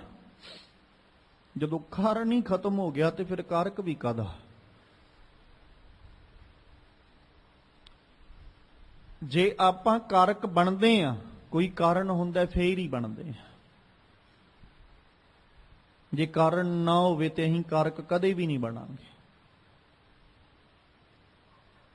ਦੁਕਾਨ ਤੋਂ ਕੋਈ ਵਸਤੂ ਖਰੀਦਣ ਜਾਂਦੇ ਆ, ਜੇ ਲੋੜ ਹੁੰਦੀ ਹੈ, ਕਾਰਨ ਬਣਦਾ ਤਾਂ ਹੀ ਦੁਕਾਨ ਤੇ ਜਾਈਦਾ, ਉਦਾਂ ਕਿਉਂ ਨਹੀਂ ਤੁਰੇ ਜਾਂਦੇ? ਦੁੱਖ ਕਦੋਂ? ਕਾਰਕ ਅਸੀਂ ਉਦੋਂ ਹੀ ਬਣਾਂਗੇ ਜਦੋਂ ਕਾਰਨ ਹੋਵੇਗਾ। ਜਦੋਂ ਦੁੱਖਾਂ ਦਾ ਕਾਰਨ ਹੀ ਖਤਮ ਕਰਤਾ, ਫਿਰ ਦੁੱਖ ਕਾਹਦੇ? ਦੁੱਖਾਂ ਦਾ ਕਾਰਨ ਹੀ ਜਦੋਂ ਮੁਕਾਤਾ। ਸੌਖਾ ਜਿਹਾ ਇਹਨੂੰ ਰੱਖਦੇ ਆ, ਇੱਕ ਬੰਦੇ ਦੇ ਬਾਡੀ ਦੇ ਵਿੱਚ ਉਹਦੇ ਲੀਵਰ ਜਿਹੜੇ ਉਹ ਮਾਨੋ ਵੀ ਕਮਜ਼ੋਰ ਹੋ ਗਏ ਬੜੇ। ਹੁਣ ਡਾਕਟਰ ਨੇ ਕਿਹਾ ਵੀ ਸੱਜਣਾ, ਅੱਜ ਤੋਂ ਬਾਅਦ ਜੇ ਤੂੰ ਡਰਿੰਕ ਕੀਤੀ ਤੇ ਤੇਰੇ ਅਸੀਂ ਕਦੇ ਗਰੰਟੀ ਨਹੀਂ ਲੈ ਸਕਦੇ, ਭਾਵੇਂ ਤੂੰ ਕੱਲ ਮਰ ਜੇ। ਹੁਣ ਮੌਤ ਦਾ ਨਹੀਂ ਪਤਾ, ਪਰ ਜਿਹੜਾ ਪੱਖ ਮੈਂ ਰੱਖਣ ਲੱਗਿਆ, ਹੁਣ ਉਹਨੂੰ ਪਤਾ ਹੈ ਵੀ ਉਹਦਾ ਲੀਵਰ ਕਮਜ਼ੋਰ ਹੈ। ਡਾਕਟਰ ਨੇ ਉਹਨੂੰ ਦੱਸ ਦਿੱਤਾ। ਡਾਕਟਰ ਨੇ ਕਿਹਾ ਵੀ ਜਿਹੜੀ ਤੂੰ ਡਰਿੰਕ ਕਰਦਾ, ਇਹ ਲੀਵਰ ਕਮਜ਼ੋਰ ਕਰਨ ਦਾ ਸਭ ਤੋਂ ਵੱਡਾ ਰੀਜ਼ਨ ਹੈ ਤੇਰਾ, ਛੱਡ ਦੇ। ਕੁਝ ਚਿਰ ਕੱਢ ਜਾਏਗਾ ਤੇ ਅਗਲਾ ਜਾ ਕੇ ਛੱਡ ਦੇ। ਲੀਵਰ ਤੋਂ ਤੇ ਕਮਜ਼ੋਰੀ ਤੋਂ ਹੌਲੀ ਹੌਲੀ ਹੋ ਸਕਦਾ ਹੈ ਉਹ ਰਿਕਵਰ ਵੀ ਕਰ ਜਾਏ, ਠੀਕ ਵੀ ਹੋ ਜਾਏ, ਕਿਉਂਕਿ ਉਹਨੇ ਰੀਜ਼ਨ ਵੱਢਤਾ, ਕਾਰਨ ਵੱਢਤਾ, ਕਾਰਨ ਛੱਡਤਾ ਉਹਨੇ। ਹੁਣ ਉਹ ਰਿਕਵਰ ਹੋ ਸਕਦਾ ਹੈ। ਤੇ ਜੇ ਸਾਡੇ ਦੁੱਖ ਜਿੱਥੋਂ ਪੈਦਾ ਹੋ ਰਹੇ ਨੇ, ਅਸੀਂ ਉਹ ਕਾਰਨ ਜੜ ਹੀ ਵੱਢ ਦਿਆਂਗੇ, ਸੁਭਾਵਿਕ ਜਿਹੀ ਗੱਲ ਹੈ ਨਾ, ਦੁੱਖਾਂ ਤੋਂ ਬਚ ਜਾਾਂਗੇ, ਤਕਲੀਫਾਂ ਤੋਂ ਬਚ ਜਾਾਂਗੇ। ਤੇ ਸਾਡੇ ਦੁੱਖਾਂ ਦਾ ਕਾਰਨ ਕੀ ਹੈ? ਰੱਬ ਦੀ ਯਾਦ ਤੂੰ ਛੱਡ ਦੇਣਾ, ਰੱਬ ਦੇ ਚਿੰਤਨ ਨੂੰ ਛੱਡ ਦੇਣਾ। ਸਤਿਗੁਰੂ ਆਖਦੇ ਨਾ, ਹਰ ਬਿਸਰਤ ਸਦਾ ਖੁਆਰੀ, ਰੱਬ ਨੂੰ ਭੁੱਲਿਆ ਹੀ ਖੁਆਰੀਆਂ ਨੇ। ਬੇਮੁਖ ਹੋਏ RAM ਤੇ ਲੱਗਣ ਜਨਮ ਵਿਜੋਗ। ਦੁੱਖ ਹੀ ਉਦੋਂ ਲੱਗਦੇ ਜਦੋਂ ਬੇਮੁਖਤਾ ਮਿਲਦੀ ਆ, ਅਸੀਂ ਬੇਮੁਖ ਹੁੰਨੇ ਆ। ਅਸੀਂ ਬਣਨਾ ਉਹਦੀ ਕਿਰਪਾ ਦਾ ਪਾਤਰ, ਉਹਦੀ ਮਿਹਰ ਦੀ ਨਿਗਾਹ ਦੇ ਪਾਤਰ। ਬੇਮੁਖ ਹੋ ਕੇ ਬੰਦਾ ਨਿਗਾਹ ਦਾ ਪਾਤਰ ਕਿੱਥੋਂ ਬਣ ਸਕਦਾ ਹੈ? ਜਿਹੜਾ ਨਿਗਾਹ ਦਾ ਪਾਤਰ ਬਣੇਗਾ, ਸੁਭਾਵਿਕ ਗੱਲ ਹੈ ਉਹ ਸਨਮੁਖ ਖੜੋਤਾ ਹੈ। ਜਿਹੜਾ ਬੰਦਾ ਸਨਮੁਖ ਖੜਾ ਹੈ, ਦਿਸੇਗਾ ਤੇ ਉਹੀ ਨਾ। ਹੁਣ ਜਿਹੜਾ ਸਨਮੁਖ ਹੈ ਹੀ ਨਹੀਂ, ਉਹਨੇ ਦੱਸਣਾ ਕੋਈ ਨਹੀਂ। ਸਾਡੀ ਨਿਗਾਹ ਕਿਹਦੇ ਤੇ ਪਏਗੀ? ਜਿਹੜਾ ਸਾਡੇ ਸਾਹਮਣੇ ਹੈ। ਜਦੋਂ ਅਸੀਂ ਗੁਰੂ ਦੇ ਸਨਮੁਖ ਹੋਵਾਂਗੇ ਤੇ ਕਿਰਪਾ ਦੀ ਨਿਗਾਹ ਦੇ ਪਾਤਰ ਬਣेंगे ਨਾ। ਗੁਰੂ ਤੋਂ ਬੇਮੁਖ ਹੋ ਕੇ ਅਸੀਂ ਕਹੀਏ ਸਤਿਗੁਰੂ ਵਰਤਾ ਕਿਰਪਾ, ਹੁਣ ਕਰ ਕਿਰਪਾ ਸਾਡੇ ਤੇ। ਕਿਰਪਾ ਤੇ ਉਦੋਂ ਹੀ ਹੋਏਗੀ ਜਦੋਂ ਸਨਮੁਖ ਖੜੋਵਾਂਗੇ, ਗੁਰੂ ਦੇ ਸਨਮੁਖ ਹੋਵਾਂਗੇ ਵੀ ਮਾਲਕਾ ਮੈਂ ਤੇਰੇ ਸਨਮੁਖ ਹੋਣਾ ਚਾਹੁੰਦਾ, ਤੇ ਹੁਣ ਕਿਰਪਾ ਕਰਕੇ ਤੇ ਤੇਰੇ ਸਨਮੁਖ ਹੋਣ ਦਾ ਮੈਨੂੰ ਬਲ ਤੇ ਤਾਕਤ ਮਿਲੇ। ਫਿਰ ਤੇ ਮੰਨ ਸਕਦੇ ਹਾਂ ਵੀ ਸਨਮੁਖ ਹੋ ਜਾਾਂਗੇ। ਫਿਰ ਤੇ ਕਹਿ ਸਕਦੇ ਹਾਂ ਵੀ ਗੁਰੂ ਸਨਮੁਖ ਕਰਕੇ ਆਪ ਕਿਰਪਾ ਦੀ ਨਿਗਾਹ ਵਰਤਾ ਦੇ, ਰਹਿਮਤ ਦੀ ਨਿਗਾਹ ਕਰ ਦੇ, ਦੁੱਖਾਂ ਤੋਂ ਛੁਟਕਾਰਾ ਹੋ ਜਾਏ। ਮੈਂ ਬੇਮੁਖ ਹੋ ਕੇ ਕਹਾਂ ਵੀ ਸਤਿਗੁਰੂ ਤੂੰ ਤੇ ਕਿਰਪਾ ਹੀ ਨਹੀਂ ਵਰਤਾਉਂਦਾ, ਮੇਰਾ ਜੀਵਨ ਤੇ ਦੁੱਖਾਂ ਨਾਲ ਭਰਿਆ, ਇਹਦੇ ਚ ਗੁਰੂ ਦਾ ਕੋਈ ਦੋਸ਼ ਨਹੀਂ ਹੈ। ਉਹ ਤੇ ਬੇਮੁਖਤਾ ਹੀ ਮੈਂ ਖੱਟੀ ਹੈ। ਗੁਰੂ ਨੇ ਥੋੜੀ ਕਿਹਾ ਸੀ ਬੇਮੁਖ ਹੋ ਕੇ ਬਹਿ। ਉਹ ਤੇ ਲੋਕਾਂ ਦੇ ਵਿੱਚ ਨੱਕ ਰੱਖਣ ਦੇ ਲਈ, ਲੋਕਾਂ ਦੇ ਵਿੱਚ ਆਪਣੀ ਇੱਜ਼ਤ ਰੱਖਣ ਦੇ ਲਈ, ਲੋਕਾਂ ਦੇ ਵਿੱਚ ਆਪਣੇ ਆਪ ਨੂੰ ਵੱਡਾ ਸਾਬਤ ਕਰਨ ਦੇ ਲਈ, ਲੋਕਾਂ ਦੇ ਵਿੱਚ ਆਪਣੇ ਆਪ ਨੂੰ ਪੜ੍ਹਿਆ ਲਿਖਿਆ ਸਾਬਤ ਕਰਨ ਦੇ ਲਈ, ਲੋਕਾਂ ਦੇ ਵਿੱਚ ਆਪਣੇ ਆਪ ਨੂੰ ਮਾਡਰਨ ਸਾਬਤ ਕਰਨ ਲਈ ਮੈਂ ਤੇ ਪਤਾ ਹੀ ਨਹੀਂ ਕਿੰਨੀ ਵਾਰੀ ਬੇਮੁਖਤਾਈ ਖੱਟੀ ਹੈ ਗੁਰੂ ਕੋਲੋਂ। ਤੇ ਫਿਰ ਮੈਂ ਕਹਿੰਦਾ ਸਤਿਗੁਰੂ ਦੁੱਖ ਪਤਾ ਨਹੀਂ ਕਾਹਦੇ ਨੇ। ਦੁੱਖ ਤੇ ਆਹੀ ਨੇ, ਲੋਕਾਂ ਪਿੱਛੇ ਤੂੰ, ਲੋਕ ਲੱਜਾ ਪਿੱਛੇ ਤੂੰ ਗੁਰੂ ਤੋਂ ਬੇਮੁਖ ਹੋਈ ਜਾਂਦਾ। ਸਭ ਤੋਂ ਵੱਡਾ ਕਾਰਨ ਤੇ ਦੁੱਖਾਂ ਦਾ ਤੂੰ ਆਪ ਚੁੱਕੀ ਫਿਰਦਾ। ਸਾਹਿਬ ਕਹਿੰਦੇ ਜਦੋਂ ਗੁਰੂ ਦੇ ਸ਼ਬਦ ਦੀ ਵਿਚਾਰ ਹਿਰਦੇ 'ਚ ਕਰੇਗਾ ਤੇ ਫਿਰ ਕਾਮ ਕ੍ਰੋਧ ਖੋਵੈ ਜੀਓ। ਜੀਵਨ ਸਬਨ ਦਾਤਾ ਅਗੰਮ ਗਿਆਨ ਵਿਖਿਆਤਾ ਅਹਨਸ ਧਿਆਨ ਧਾਵੈ ਪਲਕ ਨਾ ਸੋਵੈ ਜੀਓ।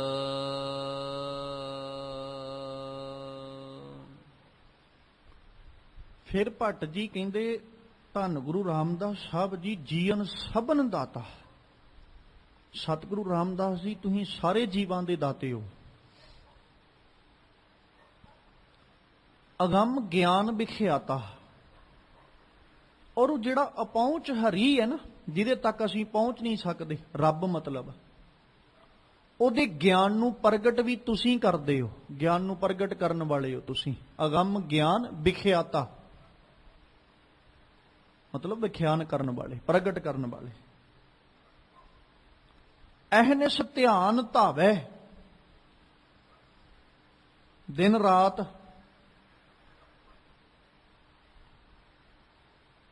ਧਿਆਨ ਧਾਵੈ, ਹਰ ਇੱਕ ਦੀ ਤੁਸੀਂ ਸੰਭਾਲ ਵੀ ਕਰ ਰਹੇ ਹੋ, ਹਰ ਇੱਕ ਦੀ ਪਰਵਰਿਸ਼ ਵੀ ਕਰ ਰਹੇ ਹੋ, ਧਿਆਨ ਵੀ ਦੇ ਰਹੇ ਹੋ। ਪਲਕ ਨਾ ਸੋਵੇ ਜੀਓ, ਤੁਸੀਂ ਗਾਫਲਤਾ ਵਾਲੇ ਪਾਸੇ ਨਹੀਂ ਜਾਂਦੇ।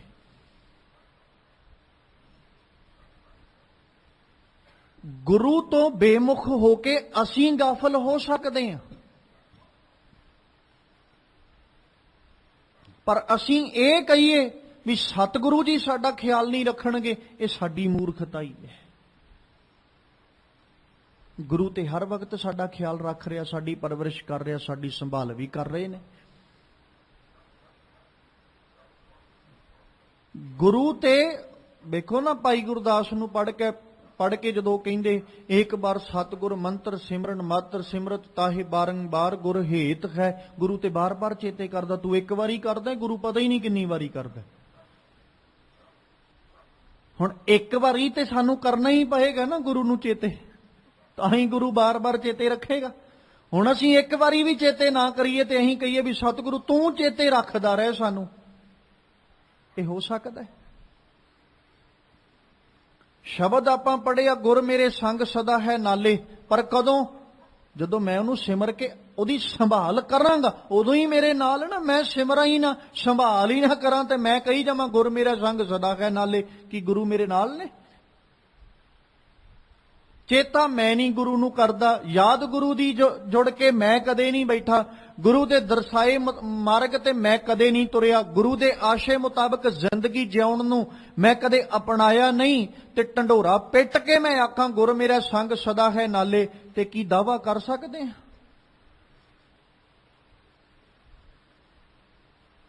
ਕਿਤੇ ਨਾ ਕਿਤੇ ਜਾ ਕੇ ਤੇ ਸਾਨੂੰ ਉਹਦੀ ਯਾਦ, ਉਹਦੇ ਸਿਮਰਨ 'ਚ ਜੁੜਨਾ ਹੀ ਪਏਗਾ ਨਾ, ਕਿਸੇ ਨਾ ਕਿਸੇ ਢੰਗ ਦੇ ਨਾਲ, ਤੇ ਉਹਦੇ ਚਿੰਤਨ 'ਚ ਜੁੜਨਾ ਹੀ ਪਏਗਾ। ਇੱਕ ਵਾਰੀ ਤੇ ਚੇਤੇ ਕਰਨਾ ਹੀ ਪਏਗਾ ਨਾ, ਇੱਕ ਕਦਮ ਤੇ ਤੁਰਨਾ ਹੀ ਪਏਗਾ। ਜੇ ਅਸੀਂ ਇੱਕ ਨਹੀਂ ਤੁਰਾਂਗੇ ਤੇ ਉਹ ਕਿਵੇਂ ਕਰੋੜਾਂ ਕਦਮ ਅੱਗੋਂ ਲੈਣ ਆ ਜਾਏਗਾ? ਜੇ ਅਸੀਂ ਤਿਆਰ ਹੀ ਨਹੀਂ ਆ, ਅਗਲਾ ਸਾਨੂੰ ਲੈਣ ਕਿੱਥੋਂ ਆਏਗਾ? ਪਹਿਲੋਂ ਇਹੀ ਸ਼ਰਤ ਰੱਖੀ ਨਾ, ਚਰਨ ਸ਼ਰਨ ਗੁਰ ਏਕ ਪੈਂਡਾ ਜਾਏ ਚੱਲ। ਫਿਰ ਅਗਲੀ ਖੇਡ ਵਾਪਰਨੀ ਹੈ, ਸਤਿਗੁਰ ਕੋਟ ਪੈਂਡਾ ਆਗੇ ਹੋਏ ਲੇਤ। ਤੂੰ ਘਰੇ ਬੈਠਾ ਕਹੀ ਜਾਏ ਵੀ ਸਤਿਗੁਰੂ ਮੈਨੂੰ ਅੱਗੋਂ ਲੈਣ ਆ ਜਾ, ਤੇ ਤੁਰੇ ਤੂੰ ਹੈ ਕੋਈ ਨਾ। ਪਰ ਇਹ ਵੀ ਨਹੀਂ, ਜੇ ਗੁਰੂ ਲੈਣ ਨਹੀਂ ਆਉਂਦਾ, ਗੁਰੂ ਫਿਰ ਵੀ ਲੈਣ ਆ ਜਾਂਦਾ। ਤੂੰ ਚੱਲਣ ਲਈ ਤਿਆਰ ਤੇ ਹੋ, ਇੰਨੀ ਕਿਤੇ ਤੂੰ ਹਿੰਮਤ ਕਰ ਵੀ ਮੈਂ ਤੁਰਨਾ, ਫਿਰ ਤੇ ਲੈਣ ਵੀ ਆ ਜਾਏਗਾ ਉਹ। ਪਰ ਤੂੰ ਇੰਨੀ ਵੀ ਹਿੰਮਤ ਨਹੀਂ ਕਰ ਰਿਹਾ ਵੀ ਤੂੰ ਗੁਰੂ ਨੂੰ ਇਹ ਕਵੇਂ ਵੀ ਸਤਿਗੁਰੂ ਮੈਨੂੰ ਲੈਣ ਆ ਜਾ, ਮੈਂ ਤਿਆਰ ਹਾਂ। ਤੂੰ ਤੇ ਇੰਨੀ ਹਿੰਮਤ ਵੀ ਨਹੀਂ ਕਰਦਾ। ਭੱਟ ਜੀ ਕਹਿੰਦੇ ਜੀਵਨ ਸਭਨ ਦਾਤਾ। ਸਤਿਗੁਰੂ ਜੀ ਤੁਸੀਂ ਸਾਰੇ ਜੀਵਾਂ ਦੇ ਦਾਤੇ ਹੋ। ਧੰਨ ਗੁਰੂ ਰਾਮਦਾਸ ਸਾਹਿਬ ਜੀ ਸਾਰੇ ਜੀਵਾਂ ਦੀ ਸੰਭਾਲ ਕਰਨ ਵਾਲੇ ਹੋ, ਸਾਰੇ ਜੀਵਾਂ ਦੀਆਂ ਝੋਲੀਆਂ ਭਰਨ ਵਾਲੇ ਹੋ, ਤੇ ਉਹ ਗਿਆਨ ਜੀਵਾਂ ਦੀ ਝੋਲੀ ਵਿੱਚ ਪਾਉਣ ਵਾਲੇ ਹੋ ਜਿਹੜਾ ਗਿਆਨ ਜੀਵ ਸ਼ਾਇਦ ਕਦੇ ਹਾਸਲ ਵੀ ਨਾ ਕਰ ਸਕੇ ਜੇ ਤੁਸੀਂ ਨਾ ਦਵੋ। ਤੇ ਮਤਲਬ ਰੱਬ ਦਾ ਗਿਆਨ ਤੁਸੀਂ ਜੀਵਾਂ ਦੀ ਝੋਲੀ ਵਿੱਚ ਪਾਉਣ ਵਾਲੇ ਹੋ। ਜੀਵ ਆਪਣੇ ਬਲ ਆਪਣੀ ਤਾਕਤ ਨਾਲ ਉਹ ਗਿਆਨ ਕਦੇ ਹਾਸਲ ਨਹੀਂ ਕਰਦਾ। ਤੁਸੀਂ ਸਾਰੇ ਦੇ ਸਾਰੇ ਸੰਸਾਰ ਵਿੱਚ ਹਰੀ ਪਰਮਾਤਮਾ ਦੇ ਗਿਆਨ ਨੂੰ ਪ੍ਰਗਟ ਕੀਤਾ ਤੇ ਕਦੇ ਵੀ ਗਾਫਲਤਾ ਵਾਲੇ ਪਾਸੇ ਤੁਸੀਂ ਨਹੀਂ ਜਾਂਦੇ। ਪਲਕ ਨਾ ਸੋਵੈ ਜੀਓ, ਕਦੇ ਵੀ ਗਾਫਲ ਨਹੀਂ ਜੇ ਹੁੰਦੇ। ਹਰ ਵਕਤ ਤੁਸੀਂ ਜੀਵਾਂ ਦੀ ਸੰਭਾਲ ਜਿਹੜੀ ਉਹ ਬੜੇ ਸੁਚੱਜੇ ਢੰਗ ਦੇ ਨਾਲ ਇੱਕ ਦਾਤੇ ਬਣ ਕੇ ਤੇ ਹਰ ਇੱਕ ਜੀਵ ਦੀ ਸੰਭਾਲ ਤੁਸੀਂ ਕਰ ਰਹੇ ਹੋ। ਜਾ ਕੋ ਦੇਖਤ ਦਰਿਦਰ ਜਾਵੇ, ਨਾਮ ਸੋ ਨਿਦਾਨ ਪਾਵੇ। ਗੁਰਮੁਖ ਗਿਆਨ ਦੁਰਮਤ ਮੈਲ ਧੋਵੈ ਜੀਓ।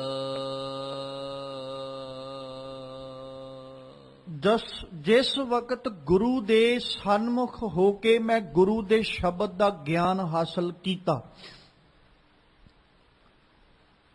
ਉਹਦੇ ਨਾਲ ਕੀ ਹੋਇਆ?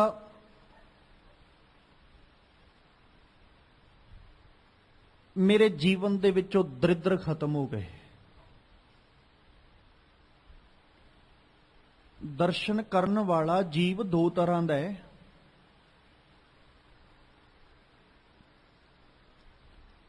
ਇੱਕ ਤੇ ਦਰਸ਼ਨ ਕਰ ਰਿਹਾ ਸਿਰਫ ਅੱਖਾਂ ਨਾਲ, ਉਹਨੇ ਵੇਖਿਆ ਤੇ ਵੇਖ ਕੇ ਪਾਸੇ ਹੋ ਗਿਆ, ਦਰਸ਼ਨ ਕਰ ਲਈ ਜੀ ਮੈਂ। ਪਰ ਇੱਕ ਆ ਜਿਹੜਾ ਭੱਟ ਜੀ ਦੱਸ ਰਹੇ, ਕਹਿੰਦੇ ਵੇਖਦਿਆਂ ਉਹਦੇ ਦਰਿਦਰ ਖਤਮ ਹੋ ਜਾਂਦੇ ਜਦੋਂ ਉਹ ਵੇਖਦਾ ਹੈ। ਹੁਣ ਇਹਨੂੰ ਕਿਤੇ ਮਨ ਵਿੱਚ ਪਰਖ ਕੇ ਵੇਖੋ ਵੀ ਮੈਂ ਗੁਰੂ ਦੇ ਰੋਜ਼ ਦਰਸ਼ਨ ਕਰਦਾ ਤੇ ਕੀ ਮੇਰੇ ਦਰਿਦਰ ਮੁੱਕੇ? ਕਿ ਮੈਨੂੰ ਉਹ ਦਰਸ਼ਨ ਕਰਨ ਦੀ ਜਾਂਚ ਆਈ ਹੈ ਕਿ ਮੈਂ ਉਸ ਢੰਗ ਨਾਲ ਦਰਸ਼ਨ ਕੀਤੇ ਜਿਸ ਢੰਗ ਦੇ ਨਾਲ ਦਰਿਦਰ ਖਤਮ ਹੁੰਦੇ ਨੇ? ਗੁਰਮੁਖ ਗਿਆਨ, ਗੁਰੂ ਦੇ ਗਿਆਨ ਸਦਕਾ, ਗੁਰੂ ਦੇ ਸਨਮੁਖ ਹੋ ਕੇ ਜਦੋਂ ਮੈਂ ਗਿਆਨ ਹਾਸਲ ਕੀਤਾ, ਹੁਣ ਜਾਕੋ ਦੇਖਤ ਦਰਿਦਰ ਜਾਵੇ, ਸਾਰੇ ਦੇ ਸਾਰੇ ਦਰਿਦਰ ਖਤਮ ਹੋ ਗਏ। ਧੰਨ ਗੁਰੂ ਰਾਮਦਾਸ ਸਾਹਿਬ ਜੀ, ਜਦੋਂ ਤੁਹਾਡੇ ਦਰਸ਼ਨ ਕਿਤੇ ਦਰਿਦਰ ਮੁੱਕ ਗਏ ਸਾਰੇ।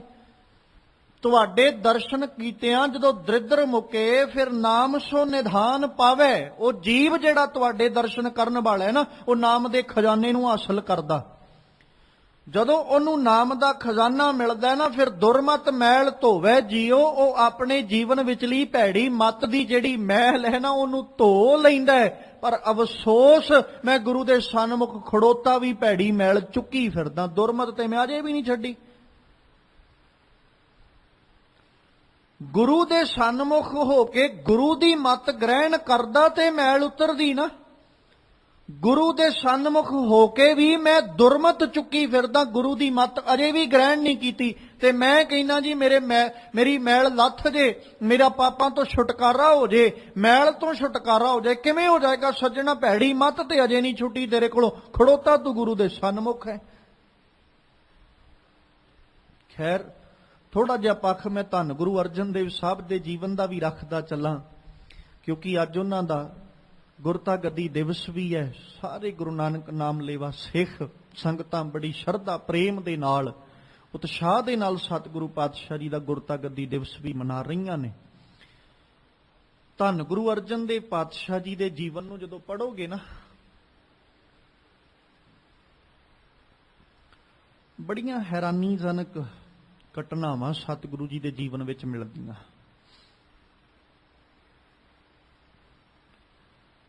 ਤੇ ਇੱਕ ਬੇਨਤੀ ਅਕਸਰ ਆਪ ਜੀ ਦੇ ਚਰਨਾਂ 'ਚ ਕਰਿਆ ਕਰਦੇ ਆ,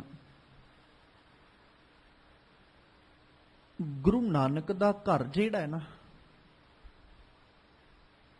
ਇਹਦੀ ਇੱਕ ਰੀਤ ਹੈ, ਇੱਕ ਨਿਯਮ ਹੈ। ਉਹਨੂੰ ਕਦੇ ਵੀ ਅਸੀਂ ਅੱਖੋਂ ਪਰੋਖੇ ਨਹੀਂ ਕਰ ਸਕਦੇ, ਚਾਹੇ ਉਹ ਕਿਸੇ ਪ੍ਰਕਾਰ ਵੀ ਹੋਵੇ। ਪਰ ਉਹ ਨਿਯਮ ਕਦੇ ਅੱਖੋਂ ਪਰੋਖੇ ਨਹੀਂ। ਇੱਥੇ ਸਿਲੈਕਸ਼ਨ ਹੁੰਦੀ ਹੈ, ਇੱਥੇ ਇਲੈਕਸ਼ਨ ਨਹੀਂ ਹੁੰਦੀ। ਇਹਨੂੰ ਕਦੇ ਅਸੀਂ ਅੱਖੋਂ ਪਰੋਖੇ ਨਹੀਂ ਕਰ ਸਕਦੇ। ਇੱਥੇ ਯੋਗਤਾ ਵੇਖੀ ਜਾਂਦੀ ਹੈ, ਅਹੁਦਾ ਨਹੀਂ ਵੇਖਿਆ ਜਾਂਦਾ।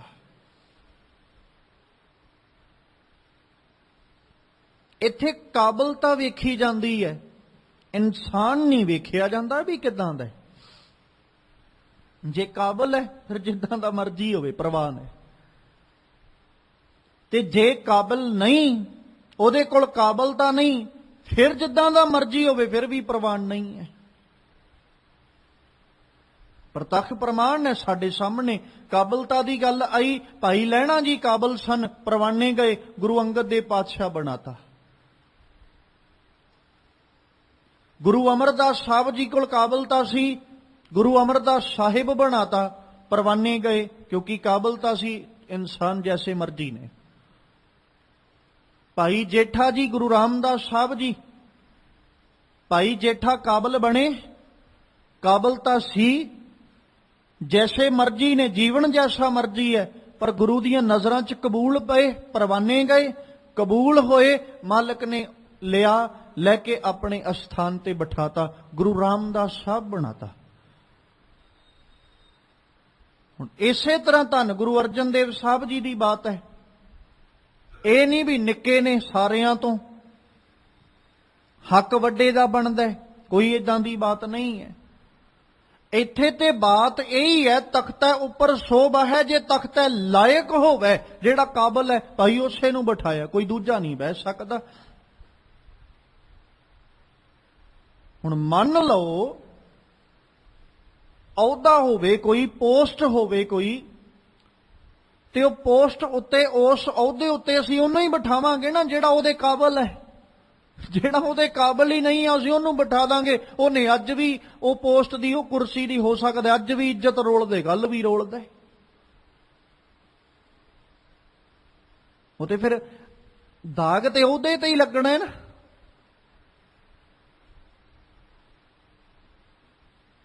ਕੋਈ ਇਨਸਾਨ ਕਿਸੇ ਪੋਸਟ ਤੇ ਬੈਠਾ ਹੈ,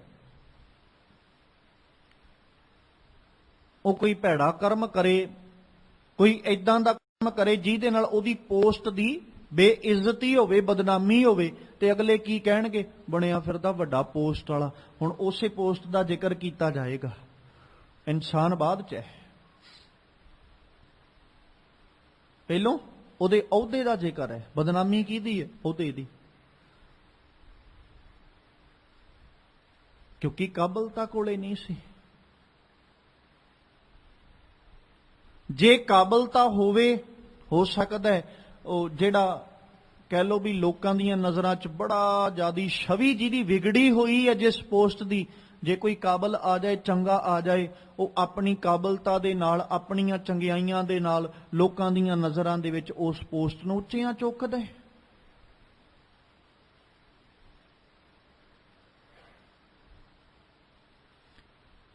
ਧੰਨ ਗੁਰੂ ਅਰਜਨ ਦੇਵ ਸਾਹਿਬ ਜੀ ਨੂੰ ਜਿਸ ਦਿਨ ਤਖਤ ਦੇ ਉੱਤੇ ਗੁਰੂ ਰਾਮਦਾਸ ਸਾਹਿਬ ਜੀ ਬਿਠਾ ਰਹੇ ਨੇ, ਸਾਹਮਣੇ ਮਾਲਕ ਦੇ ਦੋ ਵੱਡੇ ਸਪੁੱਤਰ ਵੀ ਖੜੋਤੇ ਨੇ, ਬਾਬਾ ਪ੍ਰਿਥੀ ਚੰਦ ਵੀ ਹੈ ਤੇ ਬਾਬਾ ਮਹਾਦੇਵ ਜੀ ਵੀ ਨੇ।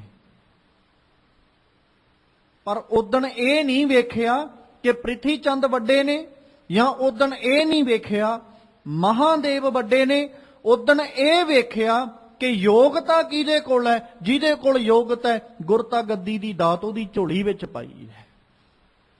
ਕਿਤੇ ਇਤਿਹਾਸ ਪੜ੍ਹੋ, ਕਵੀ ਸੰਤੋਖ ਸਿੰਘ ਨੇ ਜ਼ਿਕਰ ਕੀਤਾ ਵੀ ਜਿਸ ਵਕਤ ਸਤਿਗੁਰੂ ਅਰਜਨ ਦੇਵ ਸਾਹਿਬ ਜੀ ਨੂੰ ਦਸਤਾਰ ਦਿੱਤੀ ਜਾਂਦੀ ਹੈ ਨਾ, ਪਿਤਾ ਦੀਆਂ ਜ਼ਿੰਮੇਵਾਰੀਆਂ ਵਾਲੀ ਦਸਤਾਰ ਜਦੋਂ ਦਿੱਤੀ ਜਾਂਦੀ, ਗੁਰਤਾ ਗੱਦੀ ਵਾਲੀ ਦਸਤਾਰ ਕਹਿ ਲਓ, ਜਦੋਂ ਦਿੱਤੀ ਜਾਣ ਲੱਗਦੀ ਹੈ, ਉਸ ਵਕਤ ਪ੍ਰਿਥੀ ਚੰਦ ਜੀ ਆ ਕੇ ਦਰਬਾਰ ਭਰੇ ਦੇ ਅੰਦਰ ਦਸਤਾਰ ਖੋਹਦੇ ਨੇ, ਤੇ ਧੰਨ ਗੁਰੂ ਅਰਜਨ ਦੇਵ ਸਾਹਿਬ ਬਾਬਾ ਬੁੱਢਾ ਜੀ ਨੂੰ ਕਹਿ ਦਿੰਦੇ ਵੀ ਕੋਈ ਗੱਲ ਨਹੀਂ, ਦਸਤਾਰ ਦੇ ਦਿਓ। ਗੱਲ ਤੇ ਯੋਗਤਾ ਦੀ ਹੈ।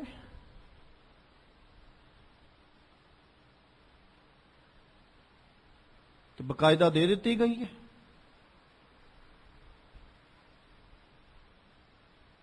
ਔਰ ਇਹ ਗੱਲ ਬਕਾਇਦਾ ਕਵੀ ਜੀ ਨੇ ਜ਼ਿਕਰ ਕਰਦਿਆਂ ਖੁਦ ਇਤਿਹਾਸ ਦੇ ਪੰਨਿਆਂ ਤੇ ਲਿਖੀ ਹੈ ਕਿ ਸੰਗਤ ਜਾਣਦੀ ਹੈ ਗੁਰੂ ਕੌਣ ਹੈ, ਕਿਹਦੇ ਅੱਗੇ ਅਸੀਂ ਸੀਸ ਨਵਾਉਣਾ, ਕਿਹਦੇ ਅੱਗੇ ਸੀਸ ਝੁਕਾਉਣਾ, ਤੇ ਕਿਹੜਾ ਜਿਹੜਾ ਕੇਵਲ ਆਪਣੇ ਆਪ ਨੂੰ ਗੁਰੂ ਹੋਣ ਦਾ ਦਾਅਵਾ ਕਰ ਰਿਹਾ, ਉਹਦੇ ਅੱਗੇ ਅਸੀਂ ਨਹੀਂ ਝੁਕਣਾ। ਪ੍ਰੂਫ ਸਾਹਮਣੇ ਹੈ। ਅਸਲ ਨੂੰ ਕਦੇ ਦਾਅਵਾ ਨਹੀਂ ਕਰਨਾ ਪਿਆ, ਨਕਲੀ ਨੂੰ ਕਈ ਤਰ੍ਹਾਂ ਦੇ ਪ੍ਰਬੰਧ ਕਰਨੇ ਪੈਂਦੇ ਨੇ। ਗੁਰੂ ਅਰਜਨ ਦੇਵ ਪਾਤਸ਼ਾਹ ਨੂੰ ਇਹ ਦਾਅਵਾ ਨਹੀਂ ਸੀ ਕਰਨਾ ਪਿਆ, ਭਾਈ ਗੁਰਤਾ ਗੱਦੀ ਮੇਰੇ ਕੋਲ ਹੈ, ਗੁਰੂ ਜੋਤ ਮੇਰੇ ਅੰਦਰ ਹੈ। ਸੰਗਤਾਂ ਆਉਂਦੀਆਂ ਨੇ, ਜਦੋਂ ਗੁਰੂ ਸਾਹਿਬ ਜੀ ਦਾ ਸੁਭਾਵ, ਗੁਰੂ ਸਾਹਿਬ ਦੇ ਦਰ ਦੀਆਂ ਬਖਸ਼ਿਸ਼ਾਂ, ਸਤਿਗੁਰੂ ਦੇ ਦਰ ਦਾ ਨੇਮ, ਜੋ ਰੀਤਾਂ ਨੇ, ਉਹ ਸਾਰਾ ਕੁਝ ਵੇਖਦੀਆਂ ਨੇ, ਆਪਣੇ ਆਪ ਪ੍ਰਵਾਨ ਨੇ ਸਾਰੇ, ਗੁਰੂ ਸਾਹਿਬ ਦੇ ਅੱਗੇ ਸੀਸ ਨਵਾਉਂਦੇ ਨੇ। ਧੰਨ ਗੁਰੂ ਅਰਜਨ ਦੇਵ ਪਾਤਸ਼ਾਹ ਅੱਗੇ ਝੁਕ ਰਹੇ। ਪ੍ਰਿਥੀ ਚੰਦ ਨੇ ਸਾਰਾ ਜ਼ੋਰ ਲਾ ਲਿਆ ਵੀ ਸ਼ਾਇਦ ਲੋਕ ਮੇਰੇ ਅੱਗੇ ਝੁਕਣ ਲੱਗ ਜਾਣ, ਲੋਕ ਮੇਰੇ ਅੱਗੇ ਨਿਵਣ ਲੱਗ ਜਾਣ, ਲੋਕਾਂ ਨੂੰ ਮੈਂ ਸਾਬਤ ਕਰ ਸਕਾਂ ਵੀ ਗੁਰੂ ਮੈਂ ਆ, ਕਿਉਂਕਿ ਦਸਤਾਰ ਮੈਨੂੰ ਮਿਲੀ ਹੈ, ਦਸਤਾਰ ਮੇਰੇ ਸਿਰ ਤੇ ਸਜਾਈ ਗਈ ਹੈ। ਮੈਂ ਦਾਅਵਾ ਕਰਕੇ ਸ਼ਾਇਦ ਲੋਕਾਂ ਦੇ ਕੋਲੋਂ ਗੁਰੂ ਹੋਣ ਦਾ ਮਾਣ ਹਾਸਲ ਕਰ ਲਾਂ। ਅਗਲੇ ਨੇ ਜ਼ੋਰ ਲਾ ਲਿਆ। ਕੀ ਮਾਣ ਮਿਲਿਆ? ਅਸਲੀ ਨੂੰ ਕਦੇ ਦਾਅਵਾ ਨਹੀਂ ਕਰਨਾ ਪਿਆ, ਨਕਲੀ ਨੂੰ ਕਈ ਤਰ੍ਹਾਂ ਦੇ ਪ੍ਰਬੰਧ ਕਰਨੇ ਪੈਂਦੇ ਨੇ, ਪਰ ਉਹ ਪ੍ਰਬੰਧ ਕਰਕੇ ਵੀ ਹੋ ਸਕਦਾ ਨਾ ਪ੍ਰਵਾਨਿਆ ਜਾਏ। ਜਦੋਂ ਸਤਿਗੁਰੂ ਅਰਜਨ ਦੇਵ ਪਾਤਸ਼ਾਹ ਜੀ ਦੀ ਗੁਰਤਾ ਗੱਦੀ ਦੀ ਬਾਤ ਕਰਦੇ ਆ ਨਾ, ਸਤਿਗੁਰੂ ਜੀ ਗੁਰਤਾ ਗੱਦੀ ਉੱਤੇ ਸੁਭਾਏਮਾਨ ਹੋਏ, ਗੁਰਤਾ ਗੱਦੀ ਤੇ ਬਿਰਾਜਮਾਨ ਹੋਏ। ਹੁਣ ਬਾਬਾ ਪ੍ਰਿਥੀ ਚੰਦ ਜੀ ਤੇ ਗੁਰੂ ਅਰਜਨ ਸਾਹਿਬ ਜੀ ਦਾ ਜਦੋਂ ਜੀਵਨ ਆਪਾਂ ਪੈਰਲਲ ਰੱਖ ਕੇ ਪੜਾਂਗੇ ਨਾ, ਤੇ ਗੁਰੂ ਅਰਜਨ ਸਾਹਿਬ ਜੀ ਦਾ ਜੀਵਨ ਆਪਣੇ ਪਿਤਾ ਦੀ ਹਜ਼ੂਰੀ ਵਿੱਚ ਨਿਕਲਦਾ ਹੈ, ਬਤੀਤ ਹੁੰਦਾ ਹੈ। ਜਿੰਨਾ ਵੀ ਸਤਿਗੁਰੂ ਪਾਤਸ਼ਾਹ ਨੇ ਸਮਾਂ ਪਿਤਾ ਦੇ ਕੋਲੇ ਗੁਜ਼ਾਰਿਆ, ਉਸੇ ਤਰ੍ਹਾਂ ਬਾਬਾ ਪ੍ਰਿਥੀ ਚੰਦ ਦਾ ਸਮਾਂ ਵੀ ਪਿਤਾ ਦੀ ਨਿਗਰਾਨੀ ਵਿੱਚ ਹੈ। ਜਦੋਂ ਹੋਸ਼ ਸੰਭਾਲਦੇ ਨੇ, ਬਾਬਾ ਪ੍ਰਿਥੀ ਚੰਦ ਗੁਰੂ ਘਰ ਦੀ ਜਿੰਨੀ ਆਮਦਨ ਹੈ, ਜਿੰਨਾ ਹਿਸਾਬ ਕਿਤਾਬ ਹੈ, ਉਹ ਸਾਰਾ ਰੱਖਦੇ ਨੇ। ਸਾਰੀ ਜ਼ਿੰਮੇਵਾਰੀ ਬਾਬਾ ਪ੍ਰਿਥੀ ਚੰਦ ਜੀ ਕੋਲ ਹੈ। ਪਰ ਗੁਰੂ ਅਰਜਨ ਸਾਹਿਬ ਨੇ ਇਸ ਤਰ੍ਹਾਂ ਦਾ ਕੋਈ ਇੰਟਰਸਟ, ਜਿਹੜਾ ਆਪਾਂ ਕਹਿ ਲਈਏ ਵੀ ਮਾਇਆ ਵਾਲੇ ਪਾਸੇ, ਧਨ ਦੌਲਤ ਵਾਲੇ ਪਾਸੇ, ਵੀ ਵੱਡਾ ਭਰਾ ਸਾਂਭ ਰਿਹਾ, ਕੋਈ ਗੱਲ ਨਹੀਂ, ਮੈਨੂੰ ਕੋਈ ਚਿੰਤਾ ਨਹੀਂ ਹੈ। ਪਰ ਗੁਰੂ ਅਰਜਨ ਸਾਹਿਬ ਨੇ ਨਾ ਜਿਹੜੇ ਗੁਣ ਪਿਤਾ ਜੀ ਸਿਖਾਉਣਾ ਚਾਹੁੰਦੇ ਨੇ, ਉਹਨਾਂ ਨੂੰ ਸਿੱਖਿਆ। ਹੁਣ ਬਾਬਾ ਪ੍ਰਿਥੀ ਚੰਦ ਜੀ ਦੇ ਮਨ 'ਚ ਇਹ ਹੈ ਵੀ ਮੈਂ ਗੁਰੂ ਪੁੱਤਰ ਆ, ਵੱਡਾ ਹਾਂ, ਗੁਰਤਾ ਗੱਦੀ ਮੇਰੀ ਹੈ।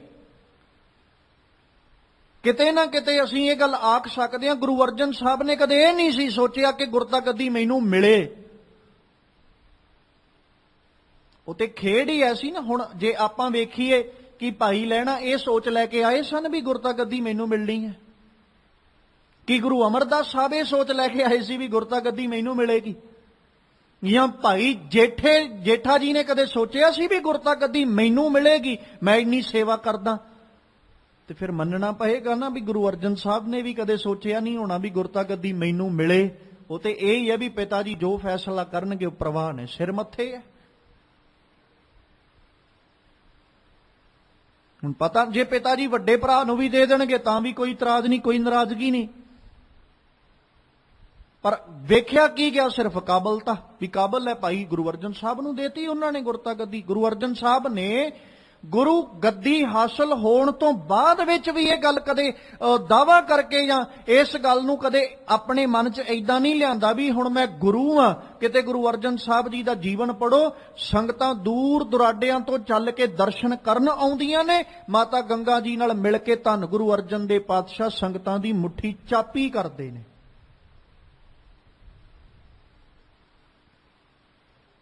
ਸੰਗਤਾਂ ਦੇ ਜੋੜਿਆਂ ਦੀ ਸੇਵਾ ਕਰਦੇ ਨੇ। ਤੇ ਬਾਬਾ ਪ੍ਰਿਥੀ ਚੰਦ ਦੇ ਮਨ 'ਚ ਹੰਕਾਰ ਹੈ ਵੀ ਮੈਂ ਗੁਰੂ ਪੁੱਤਰ ਆ। ਗੁਰਤਾ ਗੱਦੀ ਤੇ ਕਾਬਲਤਾ ਨੂੰ ਹੀ ਮਿਲਣੀ ਹੈ ਨਾ। ਗੁਰਤਾ ਗੱਦੀ ਤੇ ਉੱਥੇ ਕਹਿ ਸਕਦੇ ਆ ਵੀ ਉਹਨੂੰ ਮਿਲਣੀ ਜਿਹਦੇ ਕੋਲ ਬਖਸ਼ਿਸ਼ ਹੈ ਤੇ ਕਿਰਪਾ। ਸਤਿਗੁਰੂ ਰਾਮਦਾਸ ਸਾਹਿਬ ਨੇ ਨਿਵਾਜਿਆ।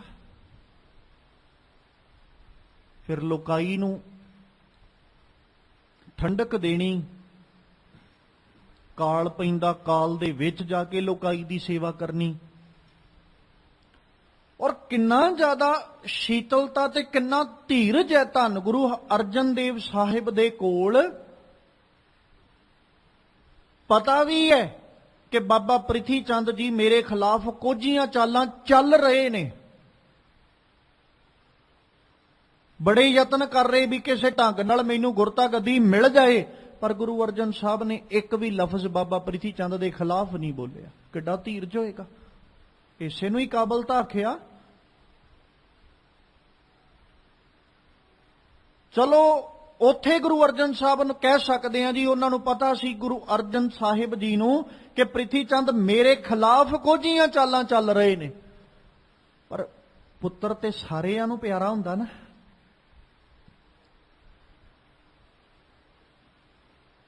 ਖਾਸ ਕਰਕੇ ਉਦੋਂ ਜਦੋਂ ਲੰਮੇ ਅਰਸੇ ਬਾਅਦ ਦਾਤ ਮਿਲੀ ਹੋਵੇ। ਕਿਤੇ ਆਪਾਂ ਜੇ ਸੰਸਾਰਕ ਤੌਰ ਤੇ ਵੀ ਗੱਲ ਕਰੀਏ ਨਾ, 4-5 ਸਾਲ ਕਿਤੇ ਵਿਆਹ ਨੂੰ ਹੋ ਜਾਣ, ਘਰ 'ਚ ਔਲਾਦ ਨਾ ਹੋਵੇ ਤੇ ਪਰਿਵਾਰ ਵਾਲਿਆਂ ਨੂੰ ਚਿੰਤਾਵਾਂ ਬਣ ਜਾਂਦੀਆਂ।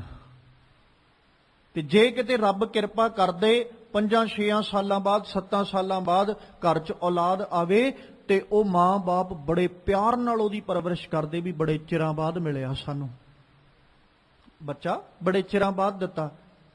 ਤੇ ਹੁਣ ਉਹਦੇ ਖਿਲਾਫ ਕੋਈ ਰਤਾ ਮਾਤਰ ਕਿਸੇ ਤਰ੍ਹਾਂ ਦੀ ਭੈੜੀ ਸੋਚ ਰੱਖ ਕੇ ਬੈਠਾ ਹੋਵੇ ਤੇ ਅਸੀਂ ਕੀ ਕਰਾਂਗੇ? ਹੋ ਸਕਦਾ ਉਹਨੂੰ ਮਾਰਨ ਤੱਕ ਵੀ ਉਤਰ ਆਈਏ ਵੀ ਤੂੰ ਸਾਡੇ ਬੱਚੇ ਵੱਲ ਮੈਂ ਭੈੜੀ ਨਿਗਾਹ ਰੱਖ ਕੇ ਬੈਠਾ। ਅਗਲੇ ਨੇ ਕੀਤਾ ਭਾਵੇਂ ਕੁਝ ਵੀ ਨਾ ਹੋਵੇ, ਸਿਰਫ ਸਾਨੂੰ ਪਤਾ ਲੱਗਣਾ ਚਾਹੀਦਾ ਵੀ ਇਹ ਭੈੜੀ ਸੋਚ ਸਾਡੇ ਬੱਚੇ ਦੇ ਪ੍ਰਤੀ ਮਨ 'ਚ ਰੱਖੀ ਬੈਠਾ ਹੈ, ਅਸੀਂ ਉਹਨੂੰ ਮਾਰਨ ਤੱਕ ਉਤਰ ਆਵਾਂਗੇ। ਗੁਰੂ ਅਰਜਨ ਸਾਹਿਬ ਕੋਲ ਕਿੱਡਾ ਧੀਰਜ ਹੈ ਕਿ ਗੁਰੂ ਅਰਜਨ ਸਾਹਿਬ ਨੂੰ ਜਦੋਂ ਪੁੱਤਰ ਦੀ ਦਾਤ ਮਿਲਦੀ ਵੀ ਬੜੇ ਲੰਮੇ ਅਰਸੇ ਬਾਅਦ, ਉਸ ਤੋਂ ਬਾਅਦ 'ਚ ਬਾਬਾ ਪ੍ਰਿਥੀ ਚੰਦ ਦੀਆਂ ਕੋਝੀਆਂ ਚਾਲਾਂ ਦਾ ਵੀ ਪਤਾ ਲੱਗਦਾ ਕਿ ਮੇਰੇ ਪੁੱਤਰ ਨੂੰ ਇਹ ਮਾਰਨਾ ਚਾਹੁੰਦੇ ਨੇ, ਪਰ ਇੱਕ ਵੀ ਲਫ਼ਜ਼ ਖਿਲਾਫ ਨਹੀਂ ਵਰਤਿਆ ਬਾਬਾ ਪ੍ਰਿਥੀ ਚੰਦ ਦੇ ਕਿ ਉਹਨਾਂ ਦਾ ਕੱਖ ਵੀ ਨਾ ਰਹੇ। ਕਿੱਡਾ ਧੀਰਜ ਹੋਏਗਾ ਸਤਿਗੁਰੂ ਕੋਲ। ਉਦੋਂ ਵੀ ਇਹੀ ਕਿਹਾ ਨਾ ਕਿ ਗੁਰੂ ਨਾਨਕ ਸਾਹਿਬ ਆਪ ਕਿਰਪਾ ਕਰਕੇ ਮੇਰੇ ਪੁੱਤਰ ਦੀ ਰਖਵਾਲੀ ਕਰ ਰਹੇ, ਤੇ ਜਿੱਥੇ ਗੁਰੂ ਨਾਨਕ ਰਾਖਾ ਬਣ ਜਾਏ ਮੈਨੂੰ ਕਾਹਦੀ ਚਿੰਤਾ। ਗੁਰੂ ਅਰਜਨ ਸਾਹਿਬ ਜੀ ਦੀਆਂ ਜਦੋਂ ਆਪਾਂ ਕਾਬਲਤਾ ਦੀਆਂ ਗੱਲਾਂ ਕਰਾਂਗੇ, ਬਾਤਾਂ ਕਰਾਂਗੇ, ਤੇ ਆਹੀ ਨੇ ਜਿੱਥੇ ਆ ਕੇ ਤਖਤ ਦੀ ਜਦੋਂ ਬਾਤ ਆਉਂਦੀ ਤੇ ਫਿਰ ਗੁਰੂ ਅਰਜਨ ਸਾਹਿਬ ਦੀ ਝੋਲੀ ਵਿੱਚ, ਕਿਉਂਕਿ ਇਹ ਸਾਰੀਆਂ ਬਾਤਾਂ ਗੁਰੂ ਰਾਮਦਾਸ ਸਾਹਿਬ ਜੀ ਅੰਤਰਜਾਮੀ ਪਾਤਸ਼ਾਹ ਜਾਣਦੇ ਨੇ ਕਿ ਹਿਰਦਾ ਕਿੱਡੇ ਧੀਰਜ ਦਾ ਮਾਲਕ ਹੈ। ਤੇ ਜਿਹੜਾ ਵਰ ਗੁਰੂ ਅਮਰਦਾਸ ਸਾਹਿਬ ਪਾਤਸ਼ਾਹ ਮਿਲਿਆ, ਦੋਹੇ ਥਾ ਬਾਣੀ ਕਾ ਬੋਹੇ ਥਾ, ਉਹ ਕਿਵੇਂ ਨਾ ਸੱਚ ਹੁੰਦਾ।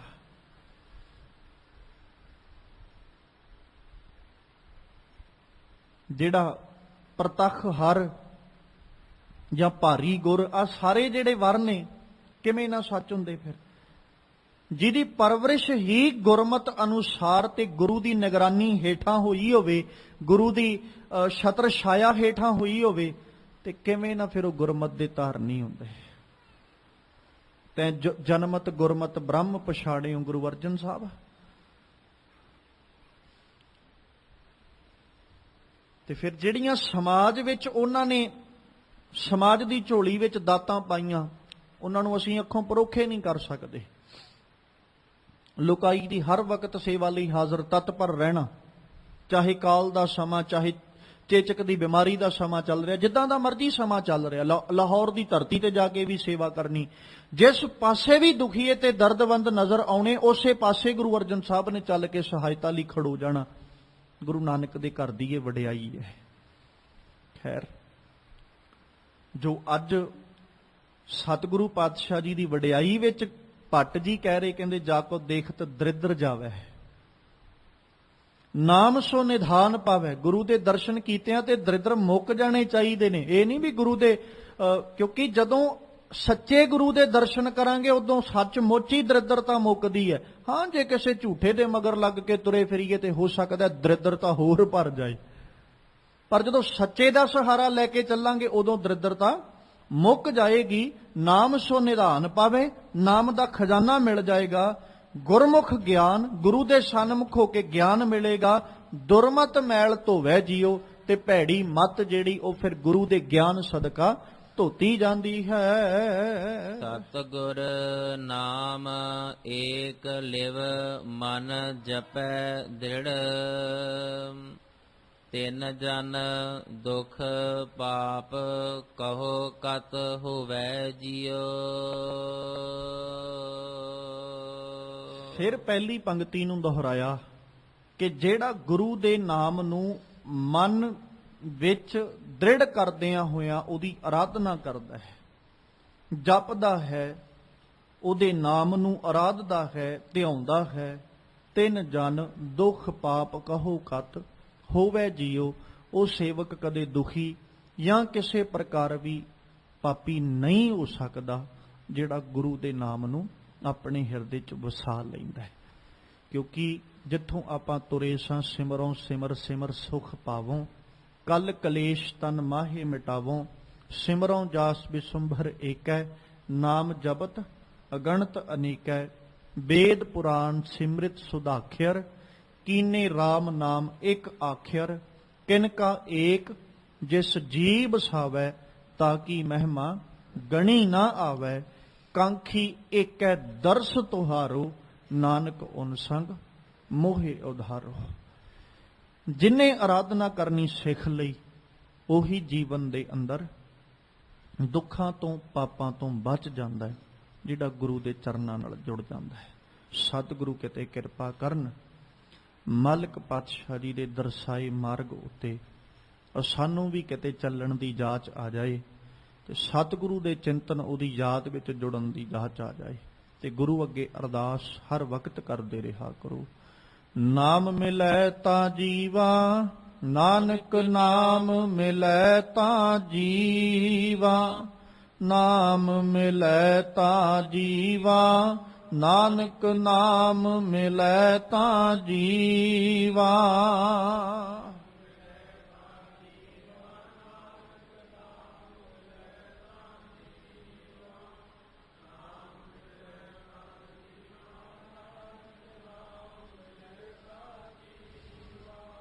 ਤਰਸ ਪਿਆ ਮਿਹਰਾਮਤ ਹੋਈ, ਤਰਸ ਪਿਆ ਮਿਹਰਾਮਤ ਹੋਈ,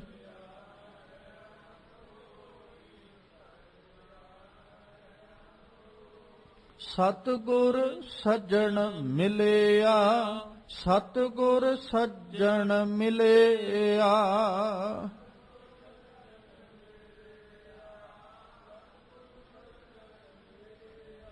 ਨਾਨਕ ਨਾਮ ਮਿਲੈ ਤਾਂ ਜੀਵਾ, ਨਾਨਕ ਨਾਮ ਮਿਲੈ ਤਾਂ ਜੀਵਾ।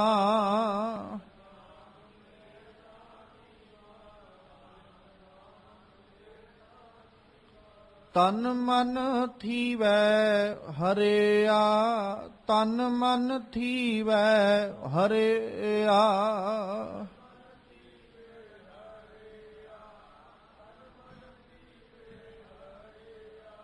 ਨਾਮ ਮਿਲੈ ਤਾਂ ਜੀਵਾ, ਨਾਨਕ ਨਾਮ ਮਿਲੈ ਤਾਂ ਜੀਵਾ, ਨਾਮ ਮਿਲੈ ਤਾਂ ਜੀਵਾ, ਨਾਨਕ ਨਾਮ ਮਿਲੈ ਤਾਂ ਜੀਵਾ।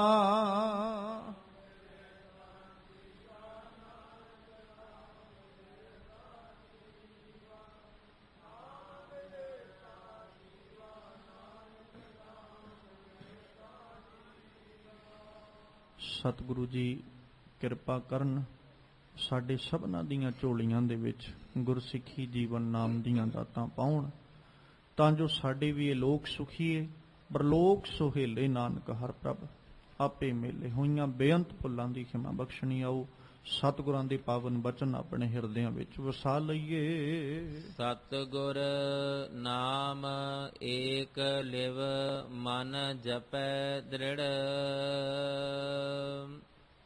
ਤਿਨ ਜਨ ਦੁਖ ਪਾਪ ਕਹੋ ਕਤ ਹੋਵੈ ਜਿਉ।